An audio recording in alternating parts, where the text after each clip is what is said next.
the thing. I had to open the thing. The bike tracker. Hello!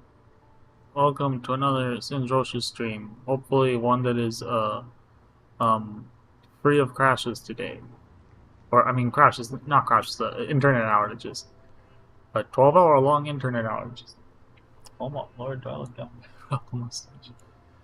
Yes, I have committed this unholy sin on mustaches and trimmed my facial hair. And by trimmed, I mean I took a pair of scissors and I cut close to the skin as I could. And this is the result. So, enjoy. Most forced wink of all time.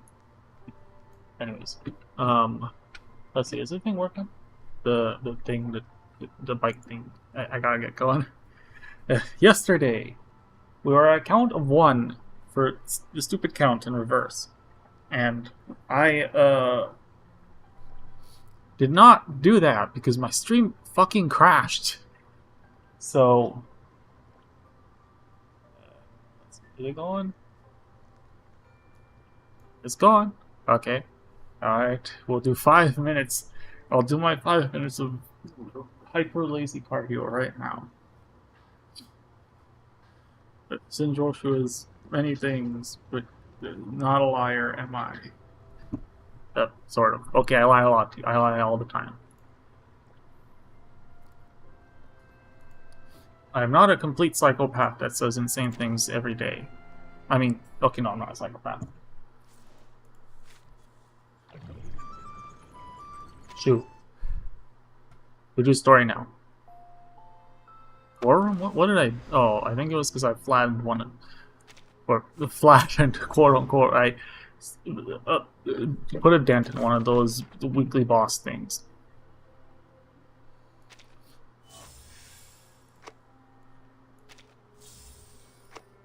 Yay. I can get more scrolls now. Midnight Whistle. That's what they call it when I put... We're stopping. No. Continue this is the story. This was it. Yes, the island. We're gonna have to skip a bunch of this cutscene. Because, obviously, it stopped mid-cutscene. Come on. Thank you. Goodbye,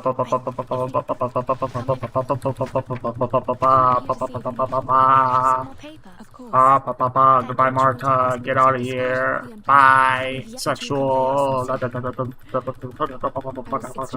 This is the real exercise. Is slamming my spacebar as fast as I can. Not that it's. Their number one priority is. Then they argue for a while. That's what it would be hilarious if it stopped right at the end of the cutscene. But that's where I got cut off. Yes, 42, shut the fuck up. Or is it 37? Who is it? I don't... Oh no, 37. No, that was 40. Reliever one is 40. Blah, blah, blah, blah, blah, toucan. Something. We need to address the circumstances. The chase. I'm not a chaser. Transsexual. Oh my... Fuck. My brain is fried.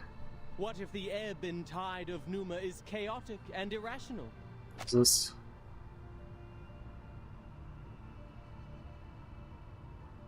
I think this is roughly where we were. An uproar ensues. 210, are you denying our beliefs? Yeah, I think this is roughly where we were. Are you saying the results we've achieved are just coincidences? The fundamental theorems of ancient mathematics? The applications and improvements from modern mathematics. Fucking hand moisturizing cream on my moisturizing cream on my hands, and I can't hold my soda. I'm afraid it'll slip, just like my I mean. That were proven correct. Were they all just a collective dream of ours? Well, like I said, I was just imagining a worst-case scenario. All right, just shut the fuck up. Exhaustion is also a common method of proof.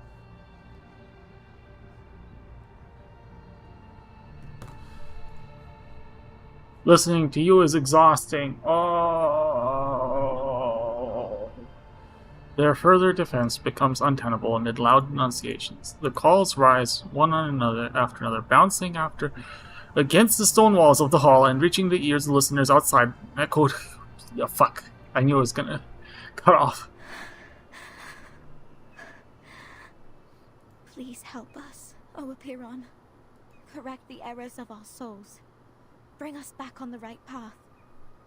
Harmonize our spirit with the flesh, our will with life. Avoid sedition from a city.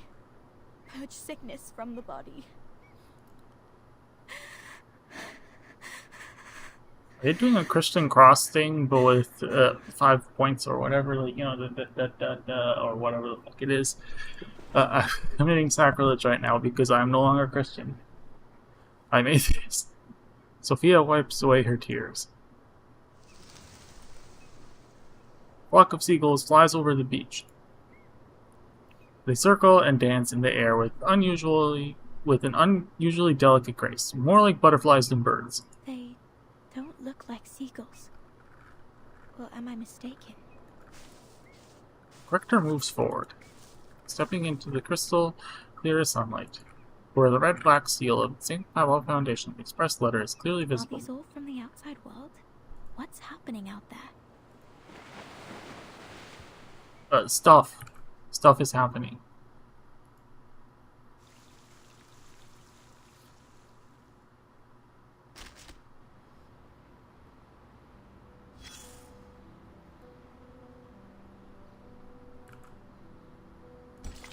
Oh, fuck you. Goodbye. I don't care. I don't care. I hate these segments so much. Words. Don't care. Moving on.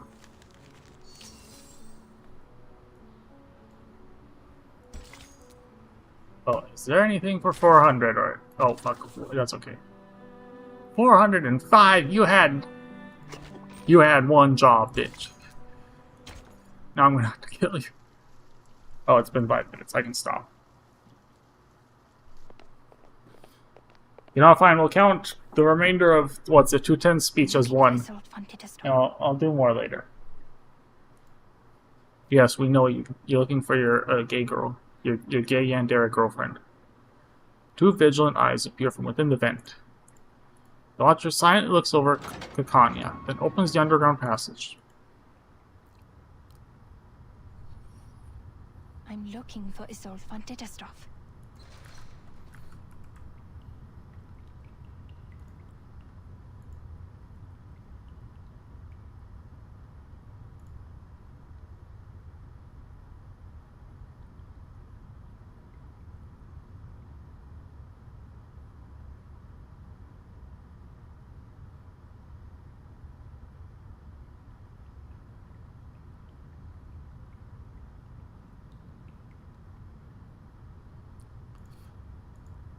What?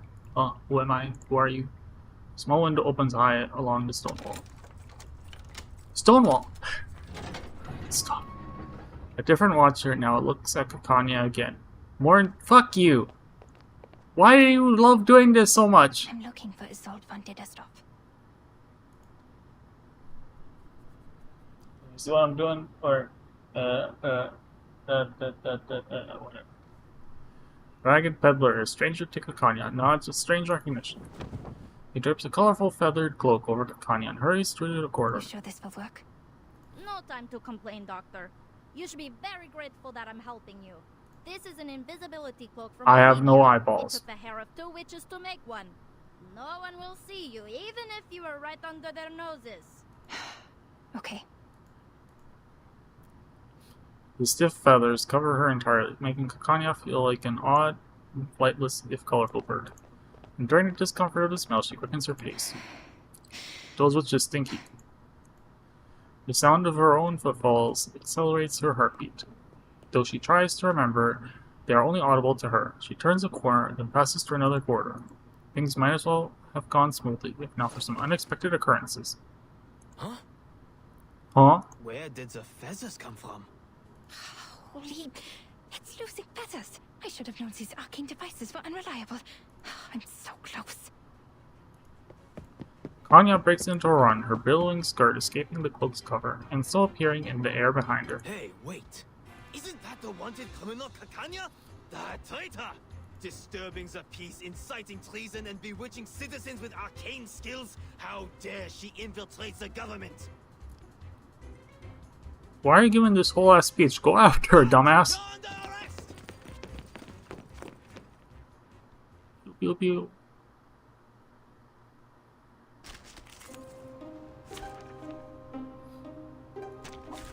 Dental checkup. Alright, paper hair and flatten their dicks. Yeah, whatever. Nothing happened. An interesting one. No weird statements, no strange statements were made. Let me think on it. Nope. And that's that. Force it. Rise.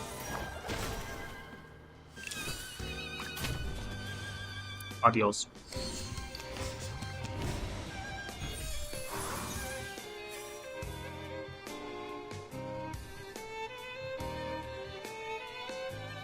Ah, an interesting one.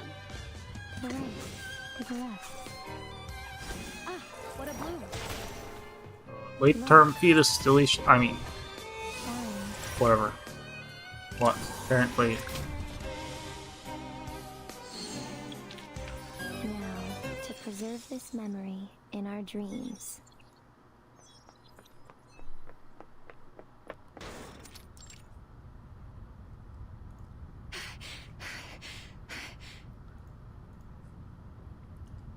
Vanya slams the door shut, barricading her pursuers behind her. The room she finds herself in is oddly spacious. A graceful figure emerges from behind one of the bookcases. Doctor, you finally come. I've been waiting for you. The soul drifts toward Kanya like a wisp, as if not fully real. For so long. Was your journey here safe? How have you been?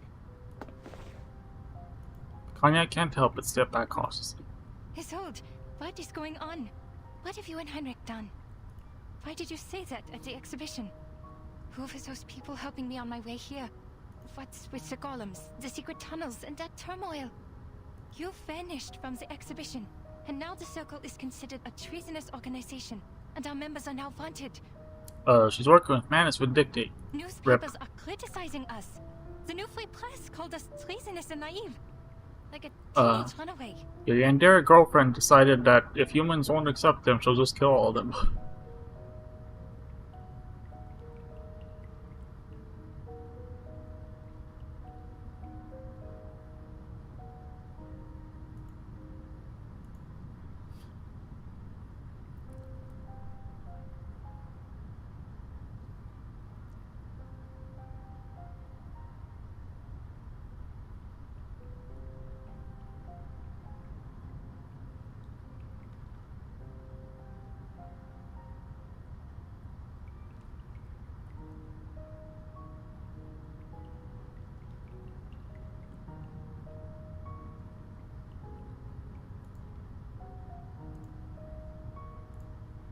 And now the Circle has become subversives, and I'm wanted.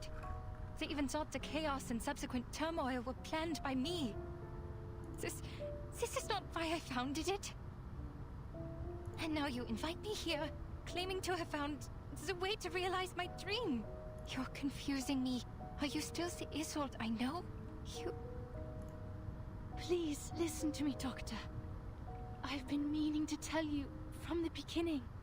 But Heinrich stopped me and told me the exhibition was a better time. He said your dream is a dream for everyone. And that's why we should announce it in front of everyone. I should apologize. I did not see this coming. I have discredited you, and you have every reason to hate me.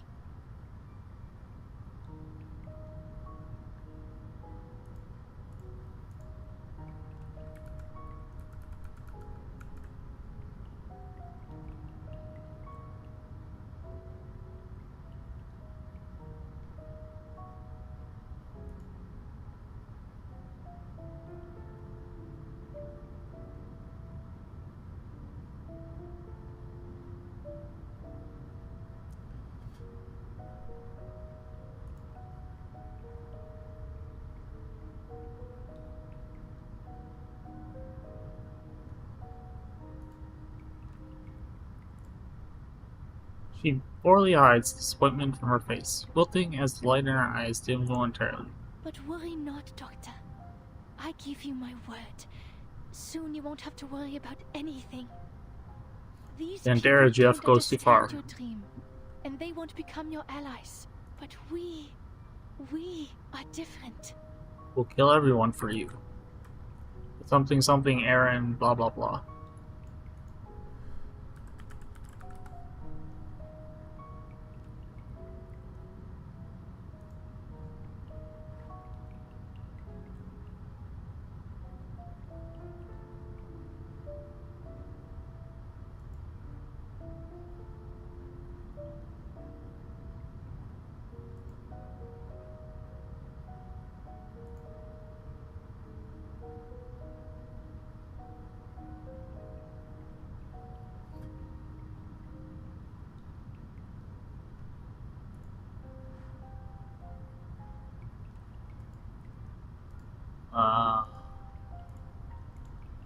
We? She furrows her brow, kneeling over the word with full weight and prudence. The mister who sent me your message. The people showing me the way. All were unfamiliar faces. I've never met any of them before. Who are they? No, who are you? What is your purpose? Doctor, it doesn't matter, Doctor. Complete Aaron What matters is that we share the same dream with you. We long for the same paradise as you do.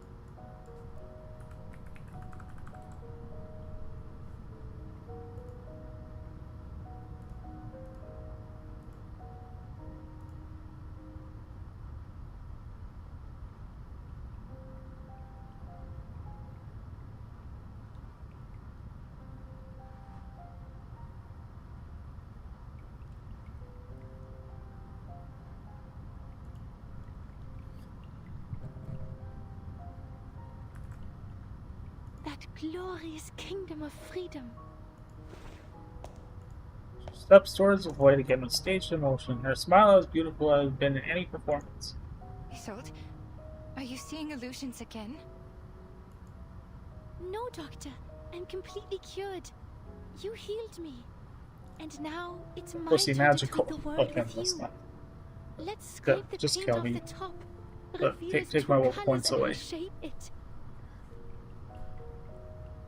Until it is transformed into a perfect world. A perfect society. Because we are the chosen ones. You planned the riots in Leopoldstadt, right? And the march demanding the transformation of society. Isolde smiles half mischievously. Isolde, I don't know what they said to threaten you, but you can't stay with them. Damn, for a supposed psychiatrist, your girlfriend, you sure as hell can't tell that your girlfriend's a psycho.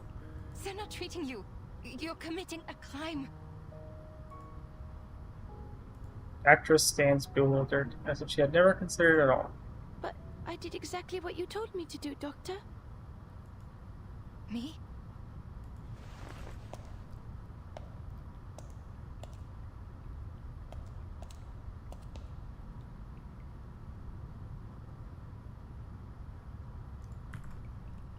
Isolde takes light steps, retreating but not turning. Es warst du, der mir gesagt hat, mich nicht länger zu unterdrücken. What? I don't think she meant murder Pete. The graceful woman takes her place. Soon she will play homage to that splendid one-act play with her art. The curtain of her stage is about to rise. Isolde nods, turning in a move at first bashful. Then her face returns, now hidden behind a black mask. The shot. Es warst du, die mir gesagt hat, dass unsere Gesellschaft eine Operation braucht. Und ist das nicht auch dein Traum? Ich möchte dir nur die Wahrheit der Welt geben. Ich möchte dir nur deinen Traum zurückgeben.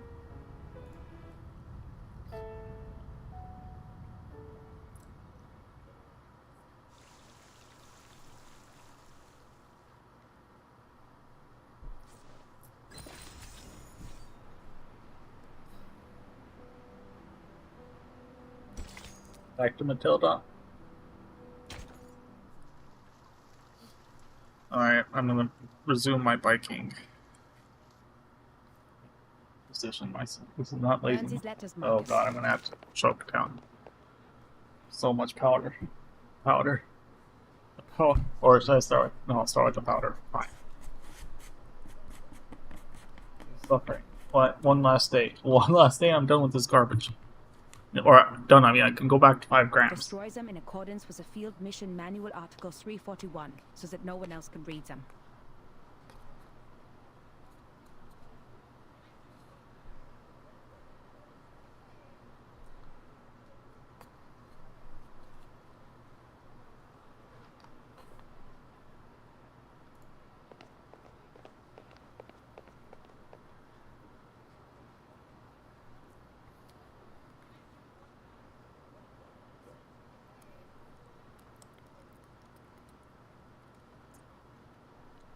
Suffering.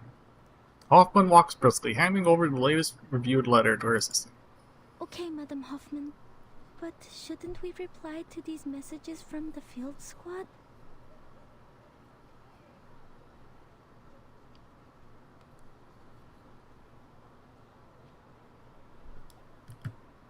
Don't bother. The secret letters are sent to all active investigators above rank 4. The squad is like the watchers of the critical points. They collect and record every event different to the ones in history and report to the Foundation. These incidents will be the index for evaluating the stability of the current era. In other words, the more reports they send, the more unstable the era is. This keeps every field investigator up to date on the situation so they can plan their next move. In the past, we have seen too many tragedies caused by a lack of information. But now, our own task is more urgent. Hoffman bites her lip, rushing Marcus around the corner. Recent events have added a few more strands of white to her hair. The Circle publicly committed treason. Isolde and Heinrich disappeared. Kakanya became wanted. The Leopoldstadt riots and the march of the lower-class arcanists may be directly related to them. Heinrich and Isolde's speech is like the spark that ignited the powder keg that is Vienna. The riots have been going on for days. Riots behind...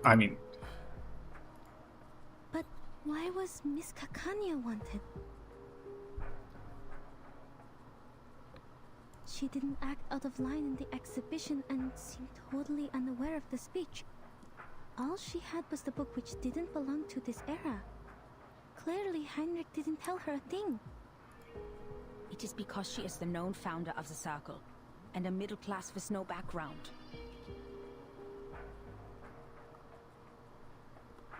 This is good news for us, Marcus. We can start with Kakanya. They did protect her from being wanted, which means she has not been fully assimilated into this elite group of nobles.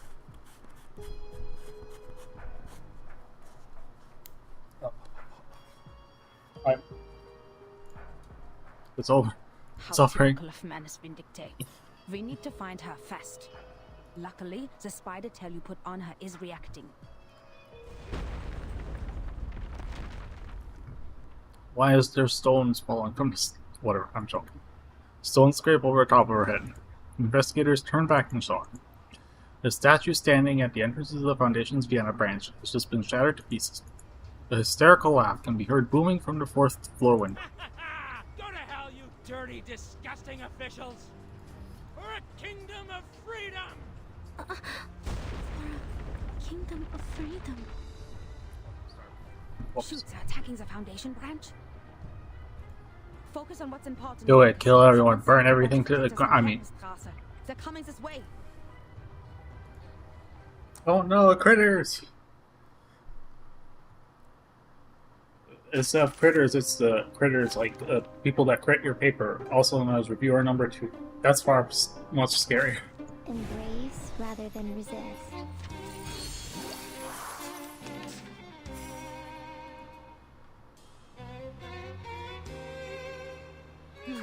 Let me think on it. Ah, An interesting Let me think on it. 同游的微，莫运虚无。For so hard. Rise. Alright.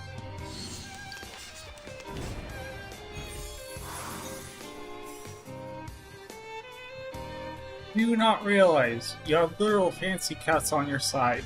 Maybe you're... whatever. I don't care. Those are gonna be An flattened. interesting one.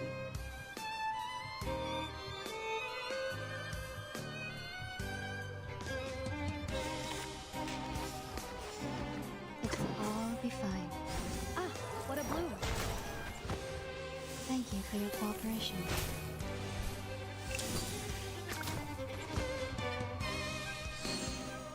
They are much naughtier than the Foundation's kids.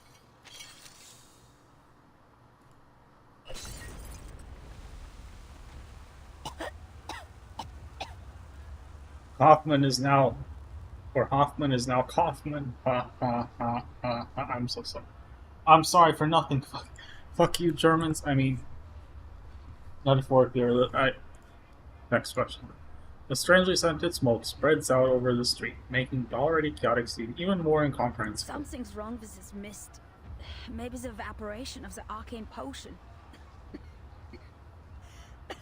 Devil's shoestring, judging by the smell, for better diffusivity. Marcus, cover your mouth and nose, but enter the Foundation's branch when it clears up. Hoffman pulls Marcus's hand, darting through the crowd at a speed to avoid inhaling more of the unknown gas. Last to reach an area not yet engulfed by chaos. For now, all that's left for them is to wait. Alright, I'm waiting. Okay, fine. The unseasoned investigator stands stunned and uncharacteristically vacant in mind. Anyone got some pepper? Some hot sauce to throw it at Marcus. Marcus, are you okay? Did the mist get to you? No. There's too long. Nothing happened. Nope. Marcus pats her head, where a layer of cold sweat has formed. Madam Hoffman, the terrorists and the people in the march, what they shouted, for a kingdom of freedom. That's what Miss Ditterstorff said in the exhibit, and she quoted that from Dr. Kakanya. And it was me. I told that to Dr. Kakanya. I told her about the island. I told her it's a place of freedom for arcanists. Oh, now. So I'm the one who caused this turmoil. I told them the secret of the Golden Isle and caused the chain reaction. Okay, Marcus, I think you're going a bit far with those assumptions, girl. I think this stuff would have happened regardless. Hoffman seems to have neither words of comfort nor criticism plain. She bites her tongue in her mouth. Marcus, meanwhile, collapses slowly to the ground as she holds her head. I didn't listen to you.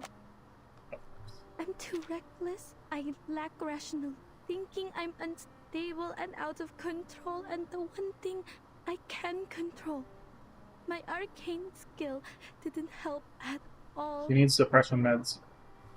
Alright, that's 10 minutes.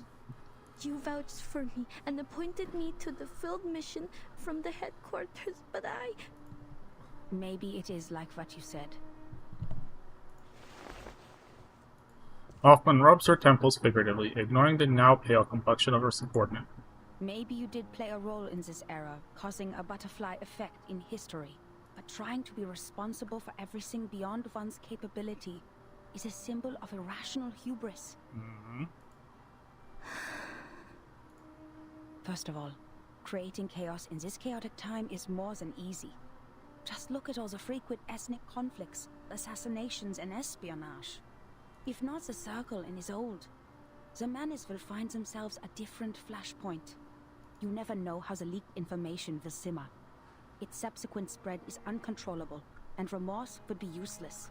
The thing is, everyone has their own ideas about that island. Your words just deepened the expectations. The cheeks finally regain some color. As for your self-assessment, we have all heard it. Humans are more rational and arcanists are more emotional. They're sensitive to the darkness in the world so they can easily become absorbed in their own emotions and ignore reality. Arcane is supposed to be autistic. But if we put a human child in the position of an arcanist, who always takes on the world because of his uniqueness, who is never understood for his talents, maybe he too will become impulsive, sensitive, immature, and unstable. Everyone can be autistic. And that's why it sometimes dawns on me that if we put an arcanist child in the position of a human being who receives enough love, education, and positive feedback. Hold up, Hoffman. It sounds like you're saying some awfully dangerous shit there. These instabilities might be controllable, at least enough to keep them from hurting themselves or others. Are you saying that arcanists are actually people? Madam Hoffman? I took you away from the storm in 1912. It has been a long time after that, so I know how precious it must be for you to return to 1914, and your urge to complete the mission and go back to Romania. You are not an impulsive person, Marcus. You're just growing up, and you do need to grow. Hoffman brings her hand to her mouth, coughing softly and hesitantly. As for appointing you, it was by my own will, because the age of humans has come to an end. The age of humans is ending? Marcus staggers back to her feet. Contrary to her expectations, Hoffman's expression is unchanged, which is merely stating an established fact. If the eras keep on regressing, human technologies would fail to accumulate. Meanwhile, arcane skills that depend largely on the individual's potential will shine. In this war of reversals, futures, and time, it is you who will survive, not us. And that's why sooner or later, you'll have to go at it alone. This is the most rational assessment I can make for the continuation of civilization. Rational. But I've been doing my best to be rational as well. Even though I keep reading and practicing information analysis, I can't make a choice. What if I make a wrong choice? What if there's no right answer? What if I never told Kakanya about... Enough. You're getting carried away. There is nothing mysterious about rationality. It simply guides us out of confusion and straight to the essence of things. The essence? The reason why we're doing a job here is simple, Marcus.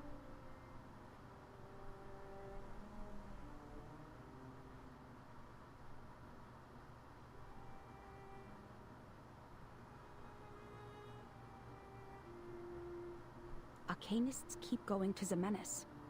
It's because they can promise the salvation while we can't. Therefore, decoding their immunity ritual against the storm is top priority.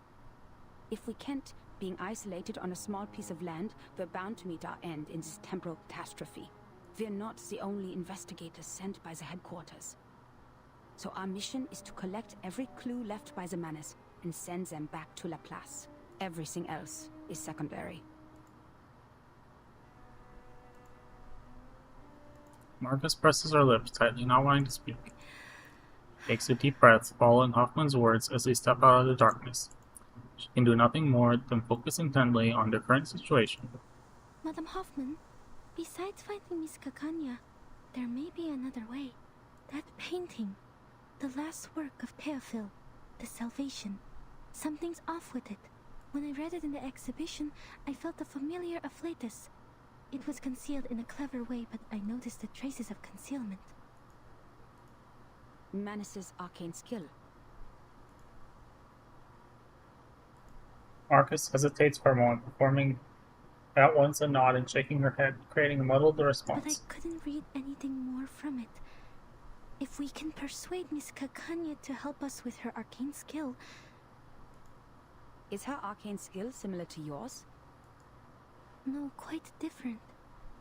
I fought her once. I feel that under certain conditions, our arcane skills might be complementary.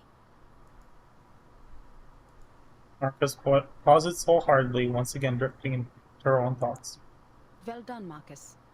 This is something only you can do. The government has a painting now. The field agent squad can retrieve it for us. Hoffman nods, loading more bullets in the chamber. The fog has cleared. Let's go. One for you, one for me. We're going together. Now, we need to find Kakanya.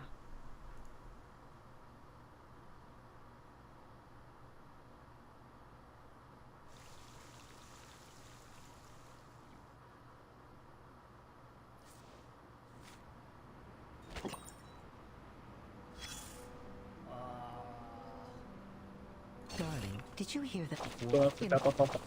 I don't care. Rage at me all you want. I'm not listening to this ever again. Perhaps there. Freedom.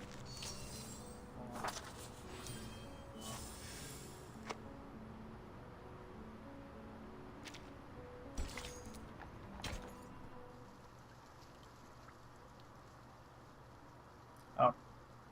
Do that later. I can deal with it now. What are you talking about? Oh, back the end there, GF. Storm? The war? I don't understand. Kakanya covers her head, retreating backwards. If that's true, then the world we are living in, the era, and the people, everything will be destroyed in the near future.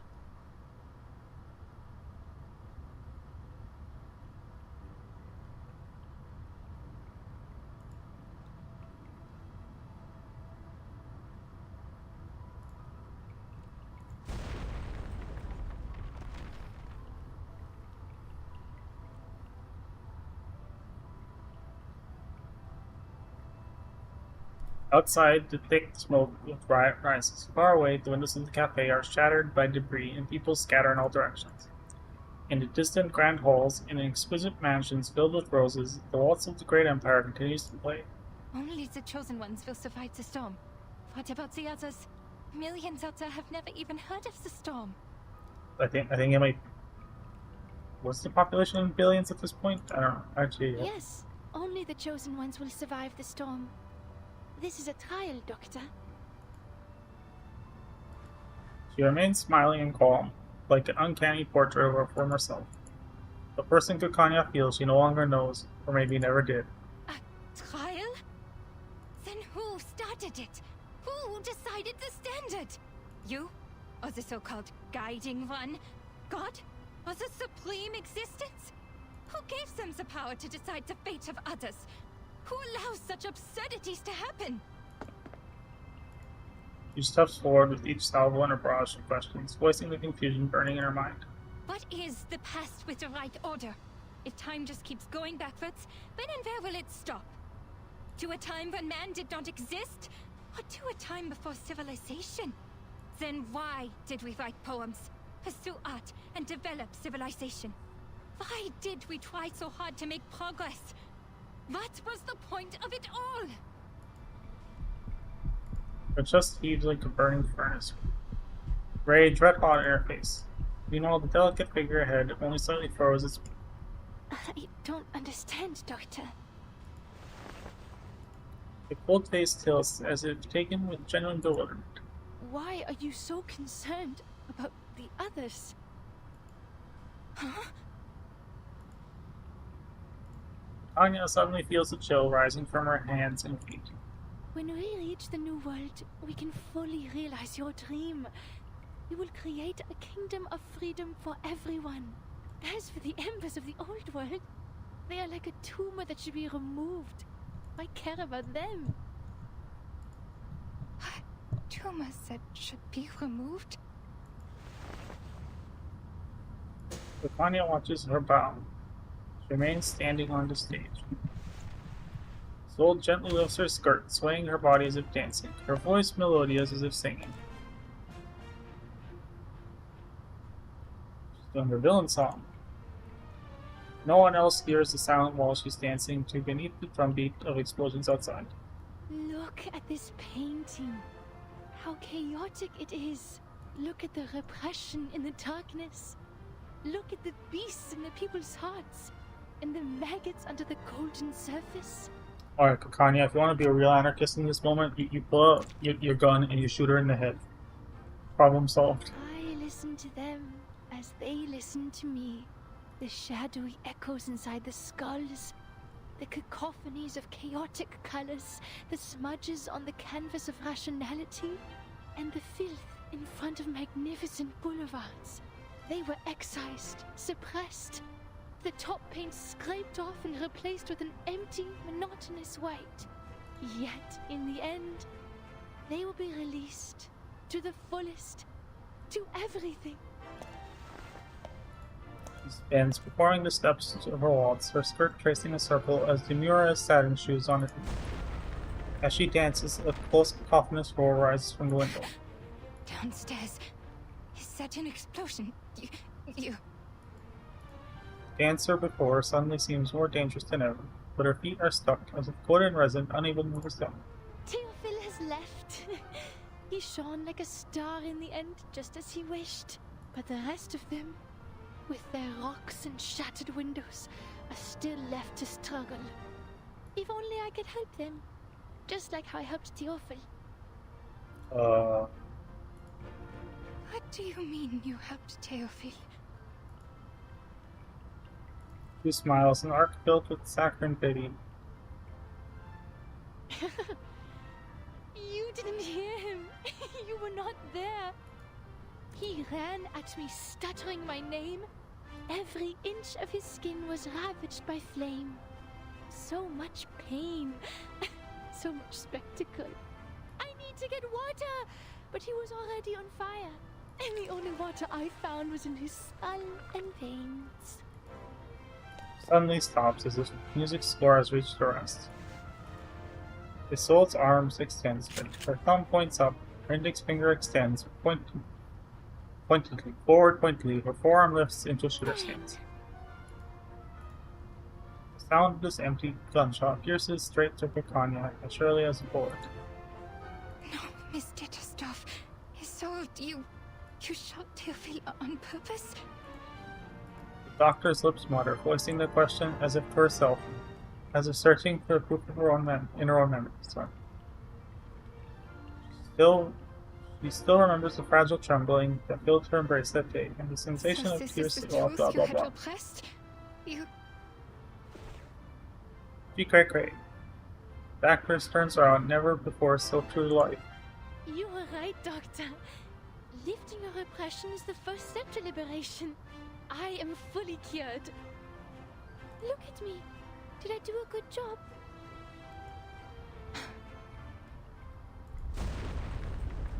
Once again, an explosion rocks the ground from below, and smoke begins to pour over the streets, rising into view. This room, so rich in history, is shaken by bursts of long-aged dust. Come with me, Doctor. I am inviting you, just like how you invited me. Let's heal the world and save it together. The actress turns, reaches out, but now there is no one before her. Only an empty door. Huh? Doctor? Say crazy thing. Why'd you have to leave?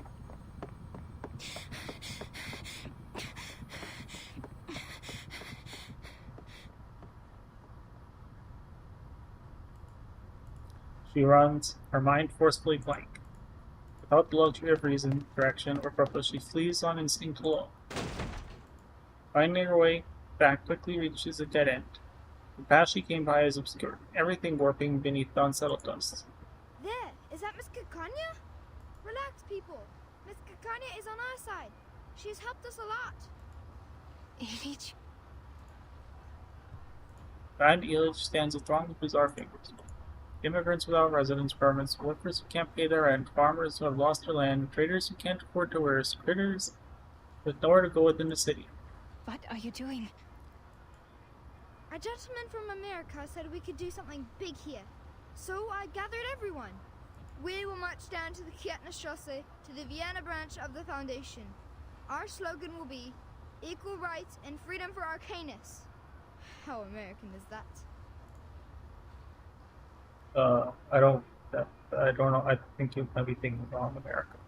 The peddler feigns a smile, yet his expression remains spirited. He seems to be quite a big shot with wads of cash in his pocket and reliable connections in the government. He said we no longer have to worry about the residence permit and the Arcanum license after this job.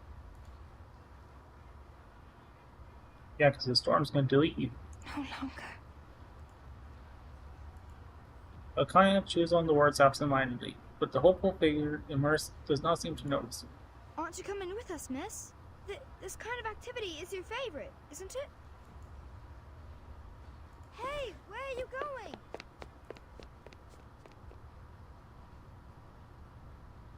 Right, where are you headed? Doctor, Anya, isn't this exactly why you've been so passionate? Doctor, isn't this exactly what you've espoused? Just put in practice. Out of nowhere, she recalls the words of that poem. Seeking the silences in the woods, I asked. Without questions, she spoke out of her skill. Kakanya, you should be tried and punished. Why? You gave your friends hope, prescribed them treatment, and vowed to stand by their side. But now you're silent and turning away. This is a betrayal. You betrayed your patient. You ran away from your kind. You are unfit to be a psychiatrist. You are not worthy to be a human being. What am I supposed to do then? My patient, I never figured out her true thoughts and feelings. And my fellow kinfolk, they were innocent and unaware of the manipulations of the influential. Even I was in confusion. How could I tell them the truth that I didn't know? How am I supposed to face the overwhelming madness and destruction on my own? So you're just someone who happens to stumble upon the truth? A bystander who happens to be watching from the shore? This is why you are a disgrace. It's a sin to just stand by and watch. It's a sin to promise salvation, but fail to bring them ashore. It's an even greater sin to ignore this tragedy and turn away. Yes, I admit, I'm a hypocrite. I used to be so eager to help my friends, but when they really needed me, I turned my back on them. I told her to release her repressions, but when she actually did, I couldn't face the destructive consequences. I propagated my dream with great enthusiasm, hoping all my kids could live in a free world. But if it's realized in this way, it's the worst nightmare imaginable for everyone. You know what? I'm gonna go get some snacks. I will return in a moment. Oh, yes. Not picking my ear. Nope.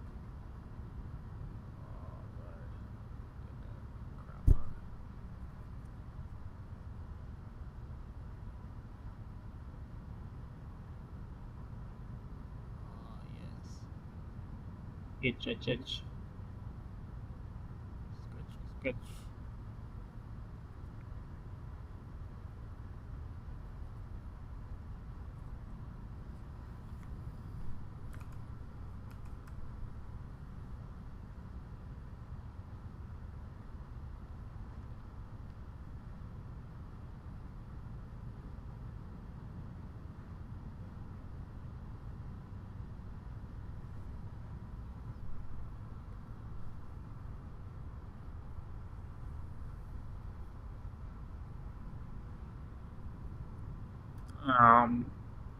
Time to get up and move.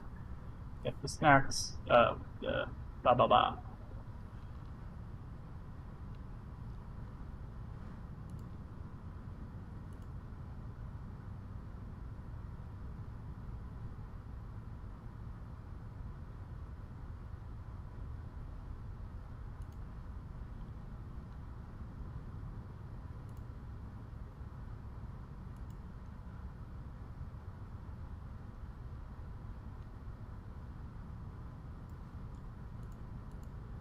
Quote.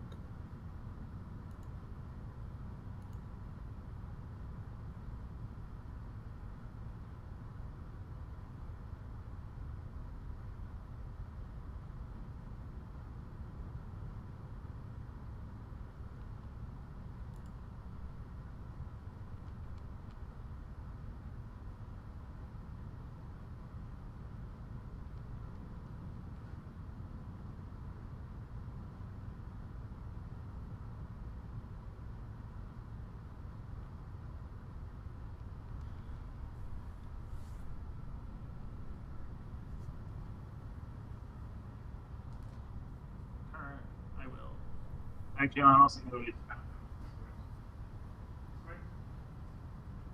Enjoy the Kanye mental breakdown. Where is the mute?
I have returned as usual.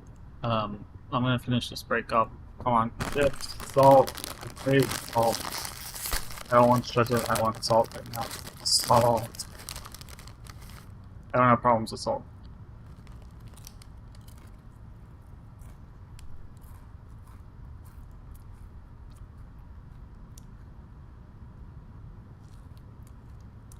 Ah.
Singe, what the fuck are you doing? Oh, I'm chilling. This son.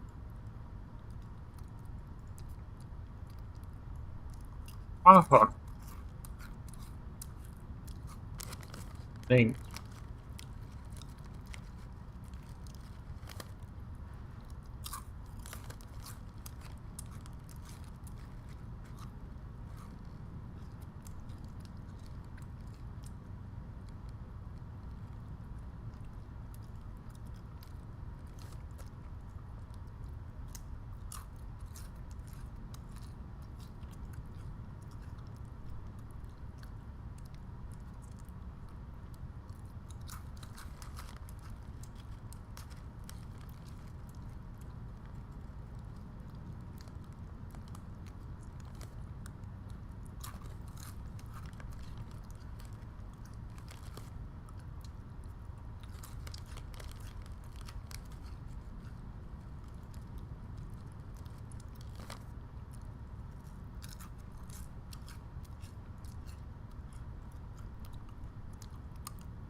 Enjoy your purgatory if you find it. We'll get back to you eventually.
Is it time? Alright, it's by time. Alright, let's go.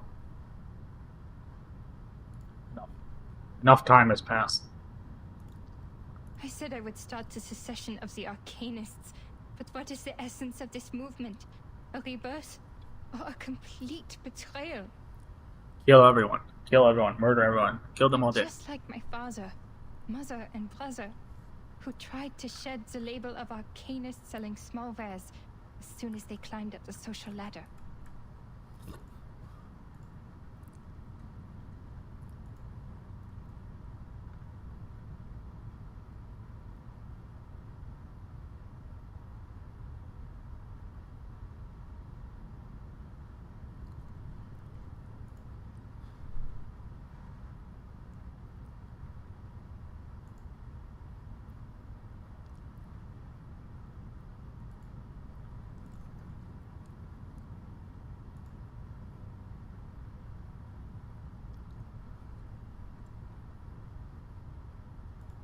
I'm lost. So please, tell me, what should I do? Those gloves look too small. Doesn't that make anyone else uncomfortable? The reply is a cold laugh. You already know, don't you? Kill everyone! Wer wird im Regen verschwinden? Wem wird das ewige Glück gewährt? Die Gnade von oben. Und diese Leere. Das Aufhören der Existenz. Apples! Fuck you! Push Blue Point into the fucking storm. Fuck them. In a daze, she stands in the middle of the ring road, letting the chaos pass by around her. The stone debris from another explosion flies toward her, but her stance remains unchanged, as if oblivious or welcoming.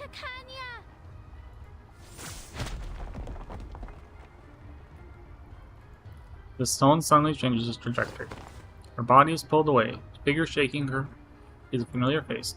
You are fine. Thank goodness. I've been trying so hard to find you. I have something important to tell you.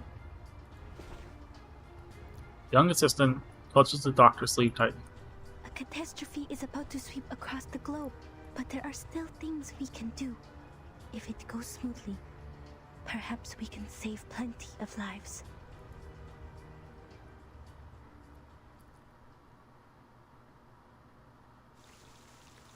Wow. It's that fuck ass voice again. I'm gonna. Oh, it's fine.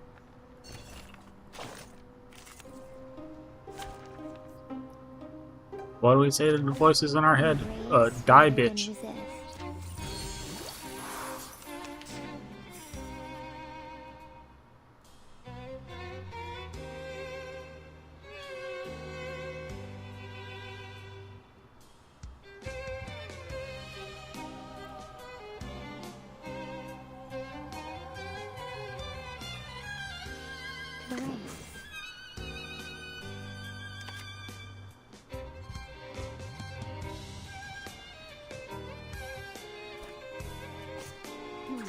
Let me think on it.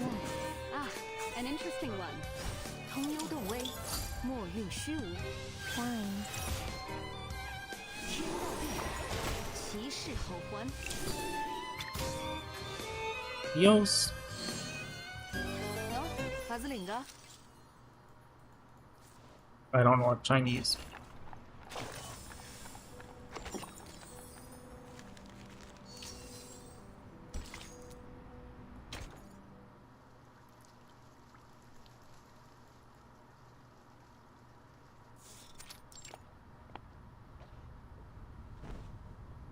The field agent squad cannot make it this time. They have a more urgent mission. But the Vienna branch already requested support from the army, even though we haven't told them what is happening. They are irritated by the blatant attack. We'd better use the power of the era now. Offlink clips a Laplace issued communicator back on her wrist. Only one question remains. Is the source of this intel reliable, Marcus? Are Isolde and Heinrich really playing in the premiere of Tosca? She questions her assistant, but her gaze is fixed on Tanya, who sits there, idle in thought and action. Yes, it may sound a bit absurd, But that is Miss Kakanya's inference. It is you who asked for cooperation. I've done what I can and told you everything I know. She hangs her head. Her voice uncharacteristically disappeared. Unless the show is cancelled, Isolde will show up. She is a perfectionist when it comes to her work. If she shows up, so will Heinrich. Neither of them is under bounty, and the upper class loves her performance, so it's not hard for them to guarantee a show, even in these troubled times. I know her well. She will be there, if I know her as well as I think I do. Wonk. Kanya says nothing more, and her eyes fixed on the curtain, walking into a trance. The opera is about to begin. The audience pass through the aisles and take their seats on the soft chairs. I wish I was one. Madam Hoffman, what mission is the field agent squad dealing with?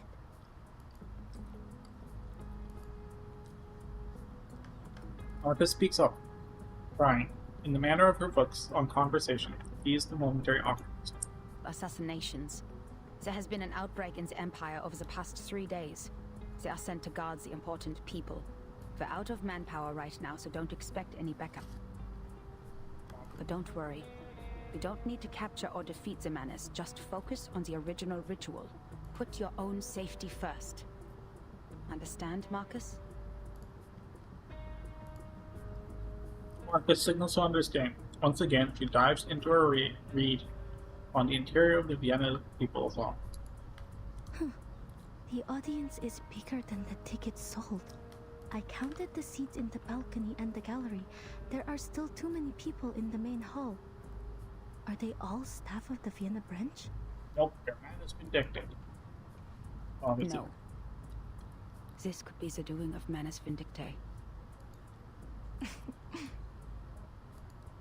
What are you laughing at? That's you, Miss Foundation. You have no idea where you are. This is Vienna, the city of music. And this is Isolde and Tosca. People are crazy about them. I bet they would even stand outside the railings if standing tickets were sold. And when it reaches Act 3, they would fling themselves over the edge, crying, "Oh, Scapia, avanti addio." Hoffman's brow hangs heavy with vigilance. Don't get what you're saying, but it sounds even worse than Manus Vindictae. Damn. I collected information about this opera.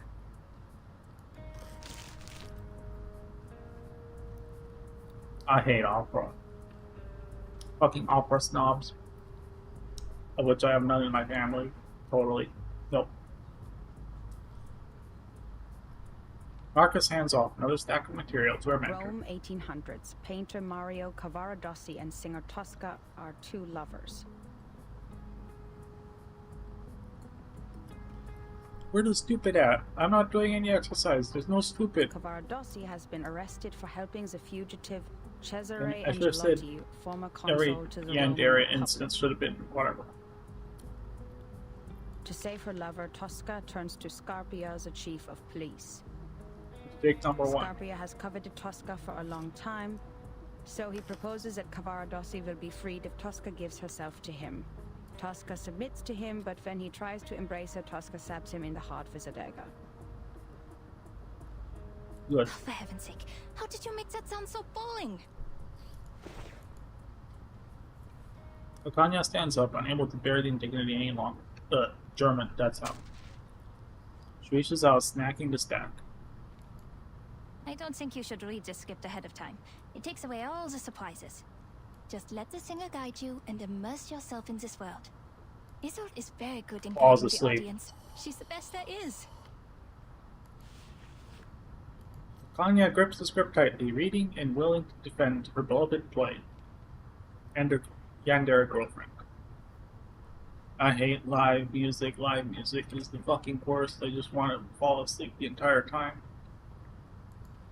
As a seancer, her incredible arcane skills allow her to act like the characters themselves on stage. She can do all kinds of voices, even those that seem physically impossible. When she does this, she becomes a completely different person, taking us to a world beyond reality.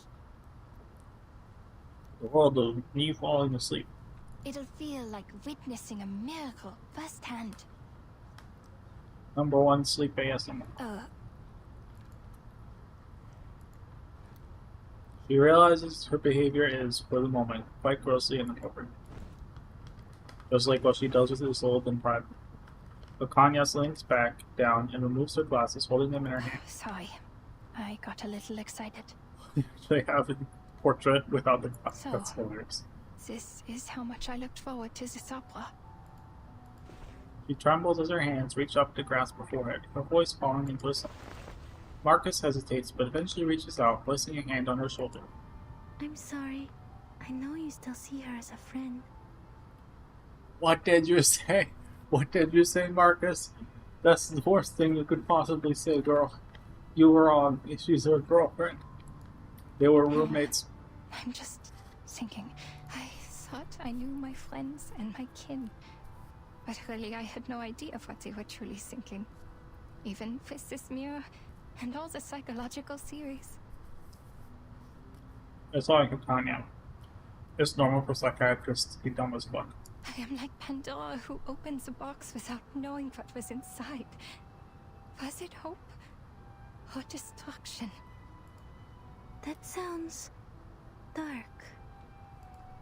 But I also think Getting roasted by a 12-year-old. perhaps we can never truly understand one another. But things won't get any better if I give up because of it. Kanya shakes her head, rubs her eyes forcefully, and puts on her glasses once more. I cannot turn my back on this. Don't worry about me, Miss Marcus. Now that I am here, I will fulfill my promise. I will stop her. As for the doomsday you talked about, I don't know what I can do about it, to be honest. All I know is, if I don't stop her today, every day of my life will feel like doomsday. Don't worry, that'll stop once you die. No matter what happens from here, the show has begun. What's dim? So she had scripted it.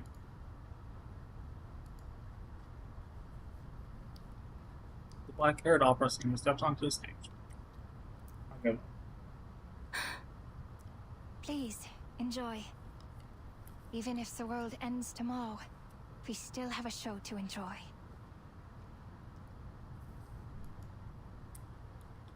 Bang, bang, bang.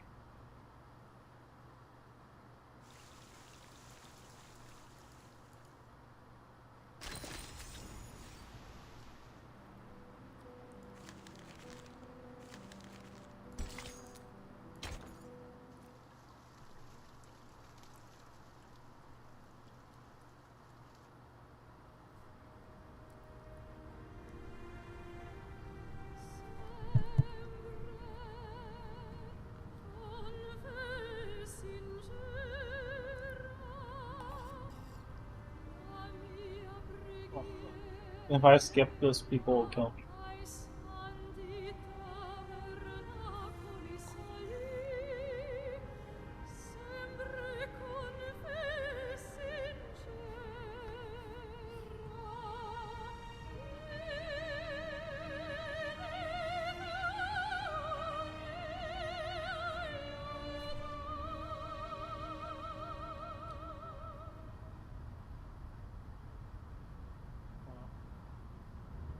Y'all tuning in to watch me hate on opera. Welcome in.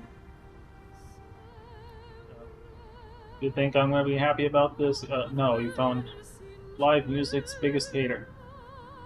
Oh, I know this isn't live, but it's recreating live music, and that's close enough. It's enough to bore me out of my mind.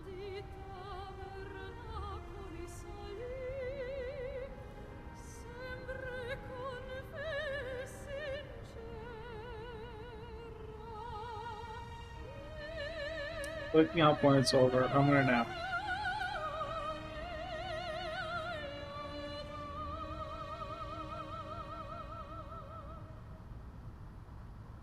Is it over? No. Oh, come on. Boo. Boo. Shut up. Get off the stage. End the stupid performance. It's even better because one of my siblings performs live music, which I forcefully dragged myself to one of their performances. They actually sing really nice. They do sing really nice. I still hate live music performances. So it's still boring as fuck.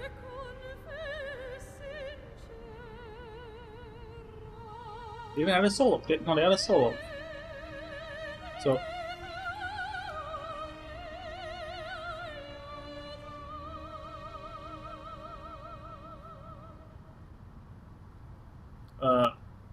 Something, reverse 99 devs if you're looking for a non-binary singer, hit Colleen Bland up, but they'll sing pretty nice. There, I did that's my community service. Doxing myself and my sibling. So we're going down together, dumbass.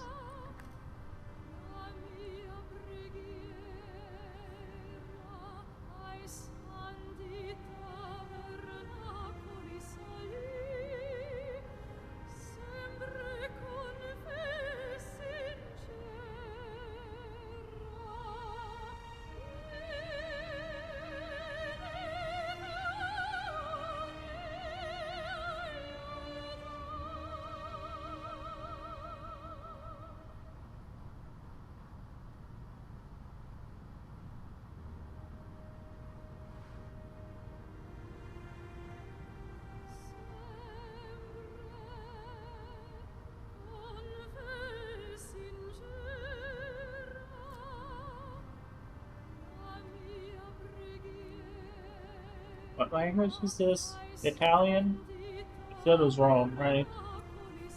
Oh wow. Romanian. The country named after Rome. I mean, yeah, Romanian's not too far off from Italian. It just has a bunch of Slavic words tossed. Oh my god, it's still going! Ah! I'm crying. Why do you punish me like this? I hate live music. Why do I have to pretend this is live music? No offense to the singer, your singing is amazing. It's not for me. It's not the singing, it's the format. My ADHD does not compute with this.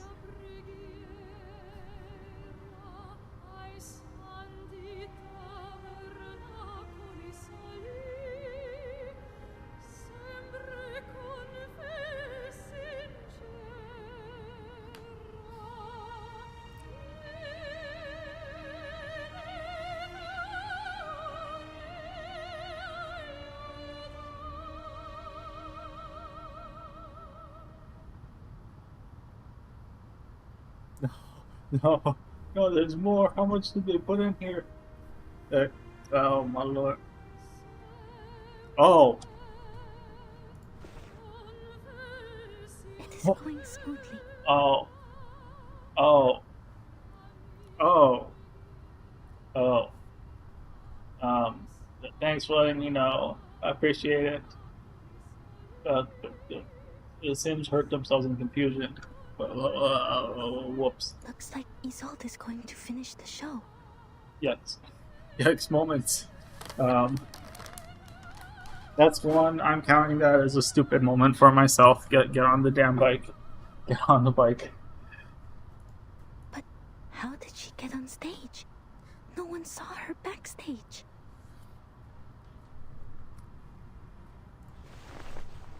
Magic. A secret passage. But we're just gonna pretend like that never happened. Marcus, keep an eye on Isolde. I'll go find Heinrich. The branch staff will take action as soon as she comes off the stage. I'll talk to you on the intercom. Hoffman rises from her seat. The surrounding audience looks at her disapprovingly. Marcus stares intently at the stage. The spotlight shines, casting a beam onto the stage's sole protagonist, Vienna's unparalleled Nightingale. But Marcus has no interest in her beautiful songs. She is only calculating the progress of the unseen drama. Holy crap, stop making me read fast.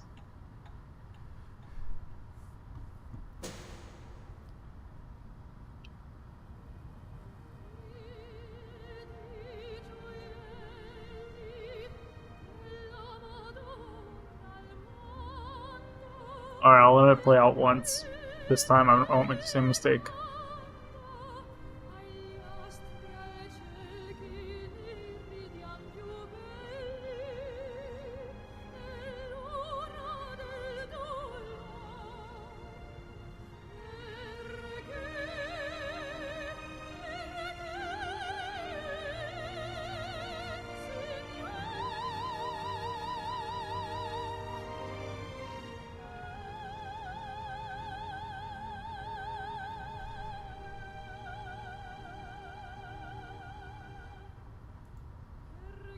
This is the second act. Scarpia, the chief of police, will propose a bargain. Tosca will pretend to submit and request safe conduct for her and Cavaradossi when Scarpia signs the paper. Focus. The state narrows her vision. Marcus can even feel the slight tremble of the star's hair as she sings.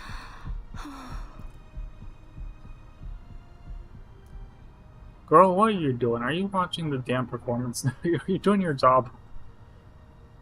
Alright, that's it.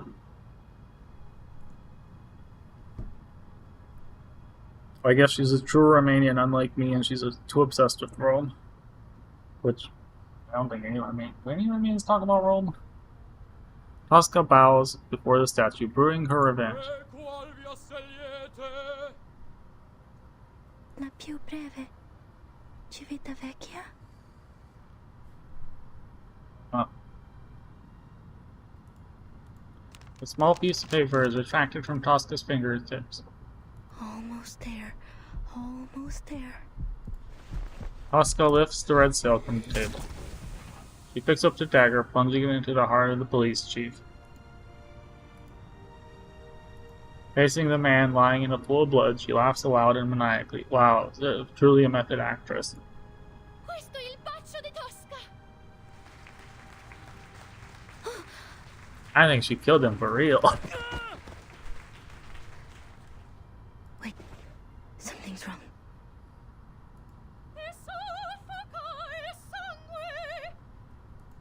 The man lying on the ground.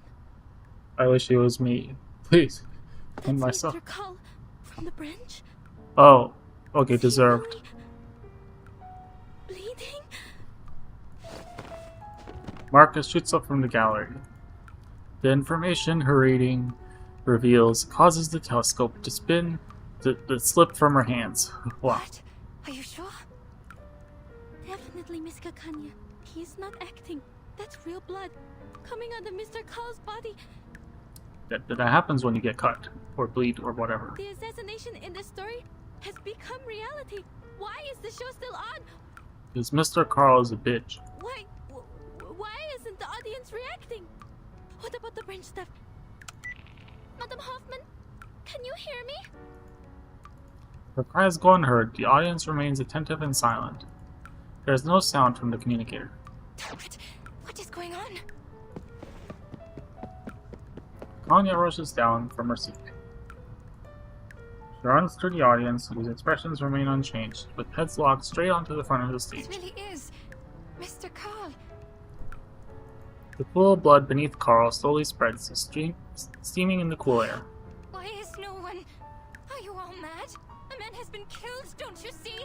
Stop the show! We got a party! The audience sits calmly and unfazed. The music continues. On the stage, Isolde, playing Tosca, turns around, revealing a pleased expression. Cavaradossi, have you escaped from jail? I think she's talking to you, Kakanya. What? My poor lover. You were put into jail only because you were too kind-hearted. I've been trying to clear your name. They were roommates. Scarpia proposed an unfair deal. He wanted me as his mistress. But now he's dead, at last. The whole of Rome was overshadowed by his power. What are you talking about, Isolde? That's not what the story is like. Run away with me, Cavaradossi. I have the safe conduct. We will go to the sacred kingdom of happiness and freedom, where no one knows us.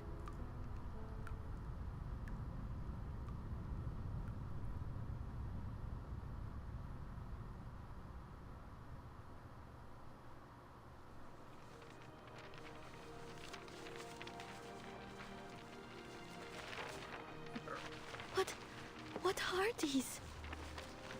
Oscar Pochurat poisoned to death. Resnik shot dead. And Hudnov assassinated. King of Greece assassinated. Archduke Franz assassinated. All these assassinations. At the same time?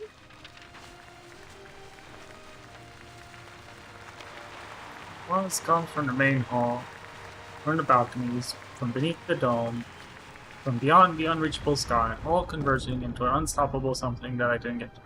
It rings through. What the fuck? I have a code red. Evacuate immediately. Change of plan, leave no one alive.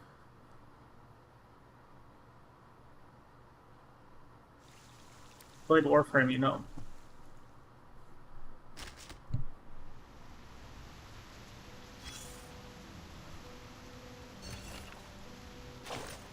Time to do a fight. Alright, one turn. Embrace rather than Yay. resist. What the fudge is that? Theater audience member. Very healthy looking. Ah, an interesting one. Let Relax. Alright, bye. and visualize. 天道必法，其事好还。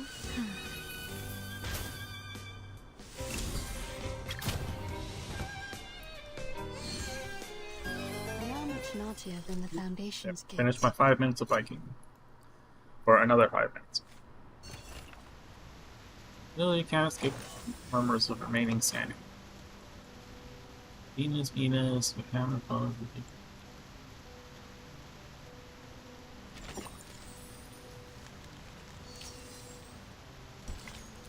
Finishing this tonight. Unless my internet cuts out again. I think. Their faces are distorting, like those paintings. They're becoming collapsals. They went to Sammy. Is this also I mean, some wrong game. kind of mass hysteria, or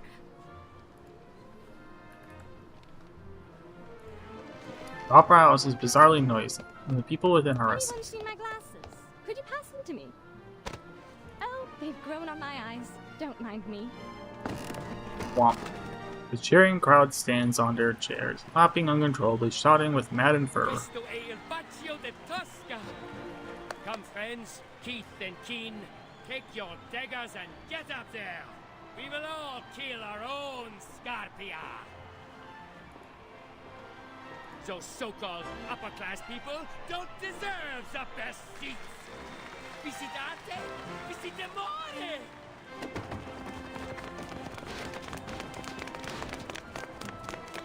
More and more people leave their seats, some shouting as they step up and over to lean over railings into the aisles. What was it?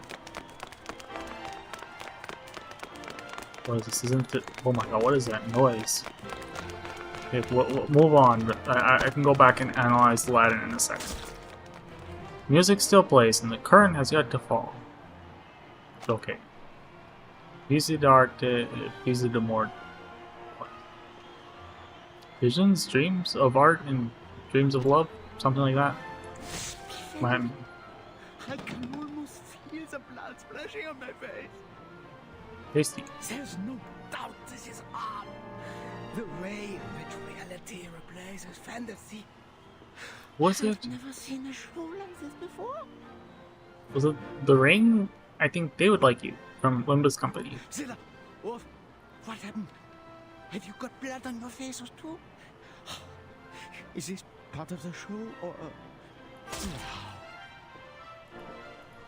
Crowd blends like a thick oil painting, surging and watching over every corner of the opera house. they're killing each other in a frenzy? Is no one noticing this? No. Madam Hoffman, I have an emergency here. I need an adult. Marcus stumbles, knocked over by the frenzied crowd, and the connection to her communicator is lost. I can't hear anything. The crowd won't let me leave. I need to make way myself.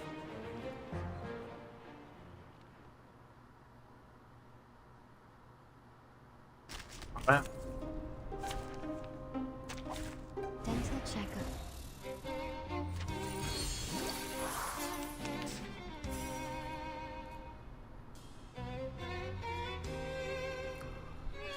Ah, an interview. Let No worries. 朋友的威，莫运虚无。Rise. Thank you for your cooperation.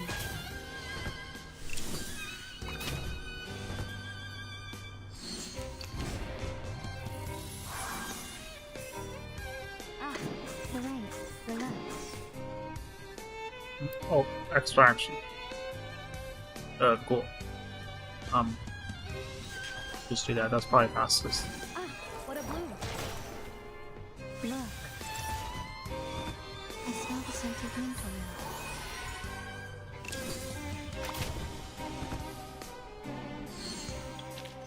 You're much naughtier than the Foundation's kids. Nice.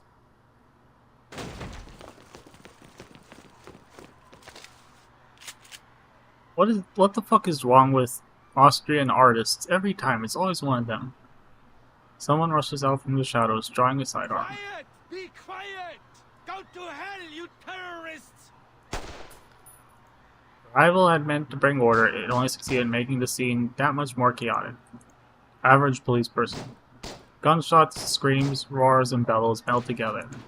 A few staff members from the Foundation branch weave through the crowd, but they are either infected with hysteria or swept away in the flood of people.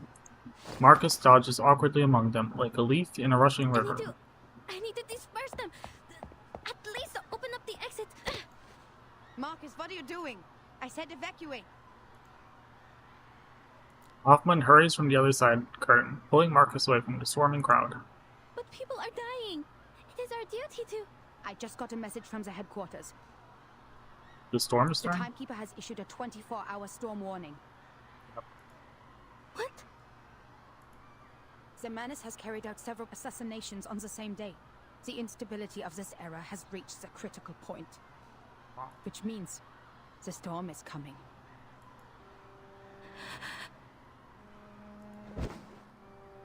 Marcus collapses to the ground. Slowly, bewilderedly, she begins raking her hands through her hair. No way. The storm... It was me. It was me. No, it was not. It was me who started the chain reaction. It was me who leaked out the details of the island. It was me. Nice catastrophizing anxiety. Get a hold of yourself, Marcus. Her strong hands pulls her up from the ground. Mommy. This is a storm of time. Compared to the chaos it causes, you and I mean nothing more than a pebble. It happened many times before you did anything, and it will happen countless times more. The errors in history will disappear again and again, and so will the people. The situation can't get any worse. The only thing we can do now is to find the ritual that grants immunity to the storm. It's the only way to save more lives. The Foundation has issued the evacuation notice. All staff must return to the headquarters before the storm arrives. The closest evacuation point is Vienna Central Station. They will pick us up there in 2 hours. 2 hours? Marcus recalls the map she saw on her way with picture clarity. It takes less than 2 hours to get... I know. There are still things we can do before the storm truly arrives. But the enemies are probably much stronger than we are, and there will be no backup for us. Not far away, the head of the Vienna branch lies slain, his face wretched in horror, a testament to a crime. Below the stage, people in fancy dress and uniform and costume roar and surge about, forming an indistinguishable mass. He once told me what really scared you was not a threat to your life, but the possibility of dying ignorant. I think I understand what you mean now. I don't want that either. I don't want to go back to the headquarters without doing anything at all. Well said, Marcus. Let's go. Find Heinrich and Isolde. They might know the ritual or have the clues we need. We can still catch the last train if everything goes smoothly. Sure. Hoffman expertly loads her weapon again, and Marcus grips her lamp tight. Kakanya is not with you? Miss Kakanya ran up to the stage. She and Isolde... They're having a moment. Beyond the shadows of the crowd, the green figure has disappeared from the stage. Marcus squints, inspecting the current and stage props. Heinrich has enchanted all the props. There must be a hidden entrance to the secret chamber. I am sure. Miss Kakanya and Isolde are still in this theater. Come here! The deep purple glow of an incantation radiates from the darkness. Hoffman pulls Marcus back by the shoulder. The incantation flies past her hair, singeing it. What'd you say? Wrong.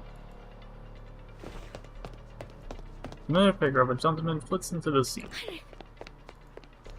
Foot almost steps on air. There are traps under the floor.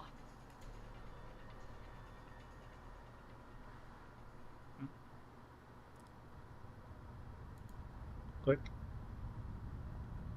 The opera is silent. For this opera, no audience, no music, not a word or a note from any actors. The space to think. Her eyes echo from behind the curtain. She opens her eyes as another protagonist leaps onto the stage. Doctor. Whoops.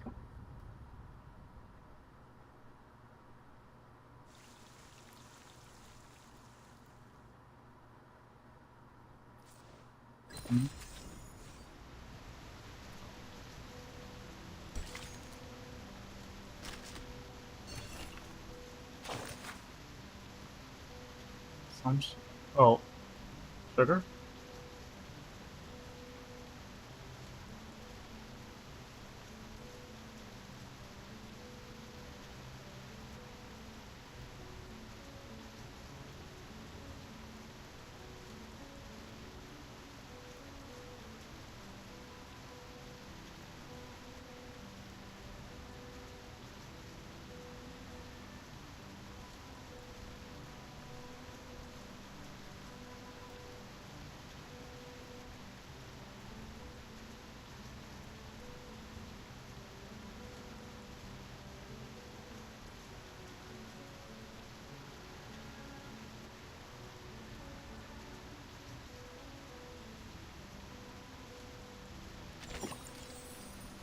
Okay, some backstory about the candies.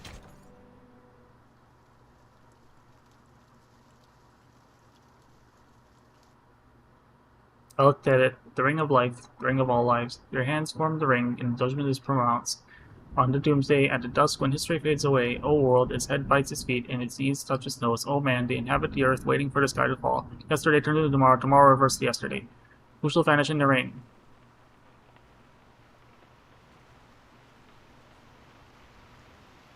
Okay.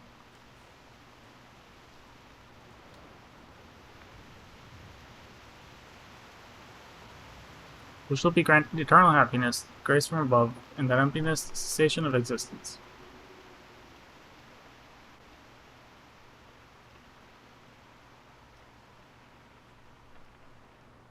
What is it that you want, Isolde? I thought the Foundation was exaggerating the truth, but you are... Are you mad, Doctor? Because I killed Mr. Carl? I thought it would make you happy. Happy? Why would I be happy? Because he was a boastful man. His ideas were at odds with yours, and he contributed to the repression of this era.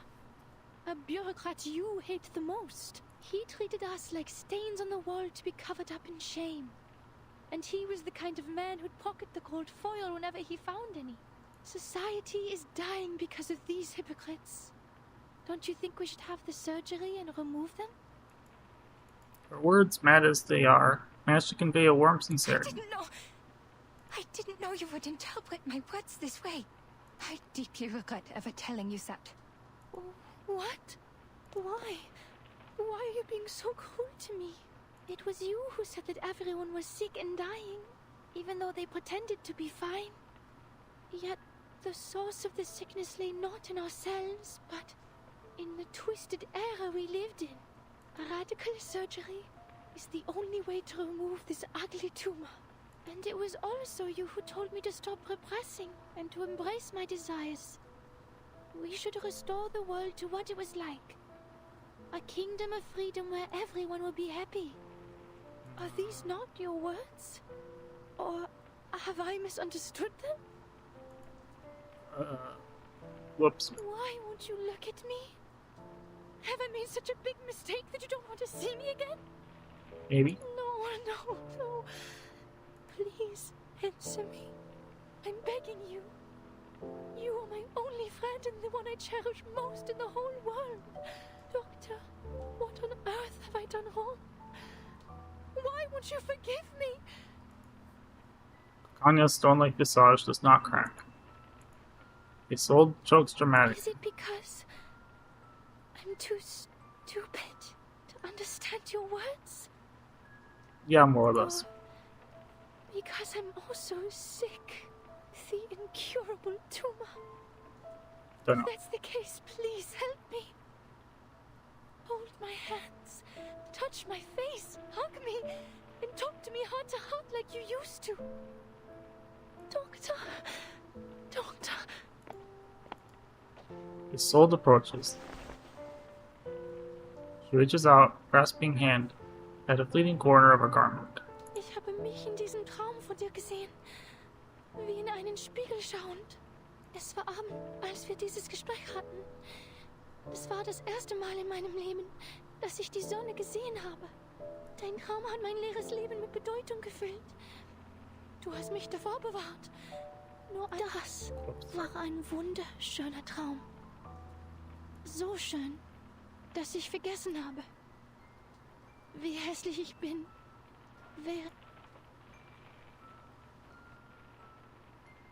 Girl looking back at Kanya's nothing. Ich versuche nur, einen Traum zu verwirklichen. Ist das falsch von mir?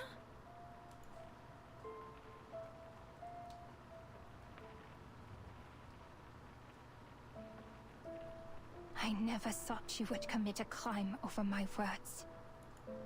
Crime? You mean what I'm doing right now? You don't like it?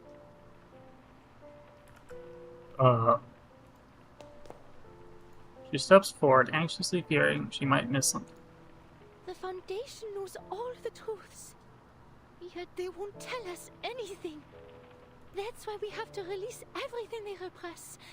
The news, the hysteria, the riots, the chaos. That's what Manus Vindicte told me. Is this not like your dream? Did I misunderstand?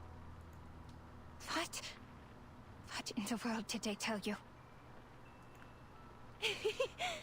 They told me the method of salvation, Doctor. They gave me the opportunity to save your loved ones. The world and your dream.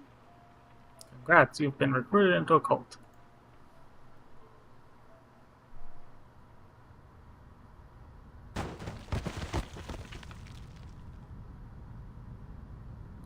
All is painful. Space below the stage feels unexpectedly vast. Where am I? Enormous props fill the back area, with black and white shadows painted directly onto the floor, barring another stage beneath the stage. Familiar scent lingers in the air, prompting Marcus to rub her nose. I've smelled this before. Welcome, Angelotti, and unknown lady from the Foundation. Welcome to the small beginning of our new world. On the stage, he gives a perfect impression of a harmless giant.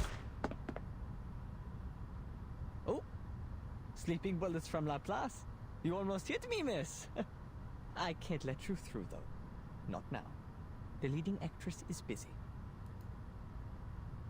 Heinrich complains, hopping to the side now that the bullets pass. The curtain has been raised, ladies, and the show is about to begin. Why not open your hearts before the lights come on? Let's sit down and have a civilized conversation. Oh! Next bullet fires true, but the air is so clouded with dust that the target had already moved before it struck. There is no need to negotiate with a terrorist. You will have a chance to talk to our specialist after I take you to the headquarters. A terrorist? You wound me. Is it because I wear the mask of menace? Because I revealed the truth you've been hiding? Or because we accelerated the storm and made this era end earlier than expected? A glow of arcane skill breaks through in response to his prayer. Marcus raises her hand, the lamp dispelling some of the darkness. Let me help you, Madam Hoffman. My Angelotti! Why are you standing with the enemy? You're supposed to be one of us. Angelotti? Is that me? I am your salvation from the real terrorists of the world. Salvation? Familiar term catches your ears, burning in them. This ordinary word has become most irritating. The speech given from the cover of the props continues. Angelotti with a full case of books. Tell me, of all the books you have read and all the documents you have worked with, did any of them mention the catastrophe that suddenly broke out in the summer of 1914? The scourge of the 20th century? The real history? Oh no. Flashback time. Oh no. Going back.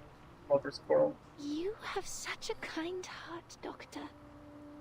Yet you don't know the truth. How are you going to bear the pain when you do? Theophil set himself on fire. Ben hung himself to death. Emmanuel laid himself on the railroad tracks. Are these the suicide cases in Vienna? They all came into contact with the menace? Soul tilts her head back, laughing brokenly.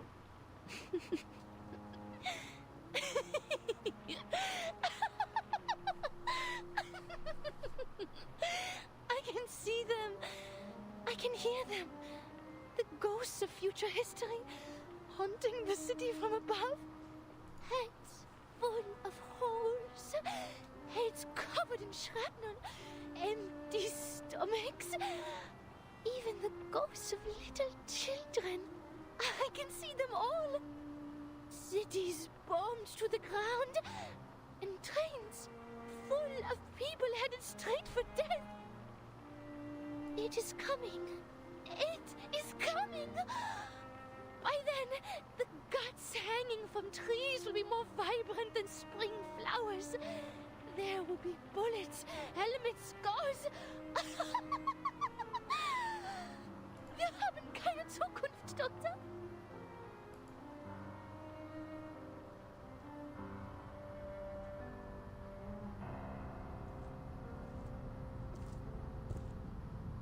How I wish it were a farce. A farce that claimed the lives of more than 10 million people. A farce that dozens of leaders decided to take part in. Ben, a dear friend of mine. He played the best Fantasia in A minor ever, but came back from the battlefield missing an arm and a leg. He remembers that day when the generous Miss Forget-Me-Not stepped across the deck, his question stifled by a slack of thick letters. And Emmanuel. His hands were born to write poetry. But he was sent to the front and dug trenches until he died of disease. When did Emmanuel stop painting? He could not even recall his old friend's handwriting. It was blurry now. Only his anger remains vivid. Our hands are meant to hold paintbrushes, play pianos, and write stories. But they end up in gunfire because you narrow-minded hypocrites keep inciting them to violence. We've already suffered for our gifts. Now we have to watch our talented friends sacrifice themselves for man's childish tantrums. Ladies, you know all of this. Yet you call us terrorists?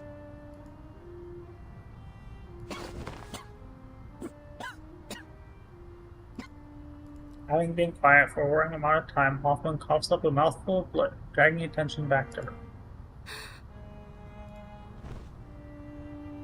Hoffman clutches her chest, falling just short of collapsing to her knees. Her face is now deathly pale, and Marcus watches as the cold face she wears contorts with streaks of pain and unease. Madame Hoffman? Madame Hoffman! Mommy! Heinrich continues to speak, entirely unconcerned. He points at Hoffman. The real terrorists are you, humans. Sie haben diesen Krieg begonnen.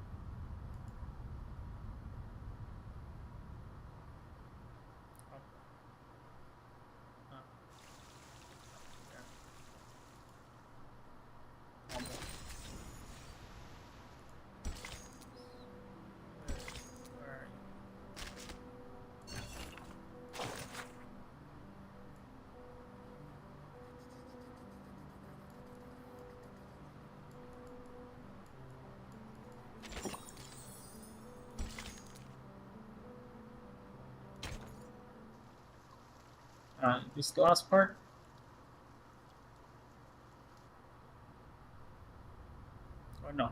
maybe? The sound from backstage strikes her as odd. Something neglected within her stirs to life, pulsing in her chest, constantly pulsing, pulsing, pulsing. Madam Hoffman?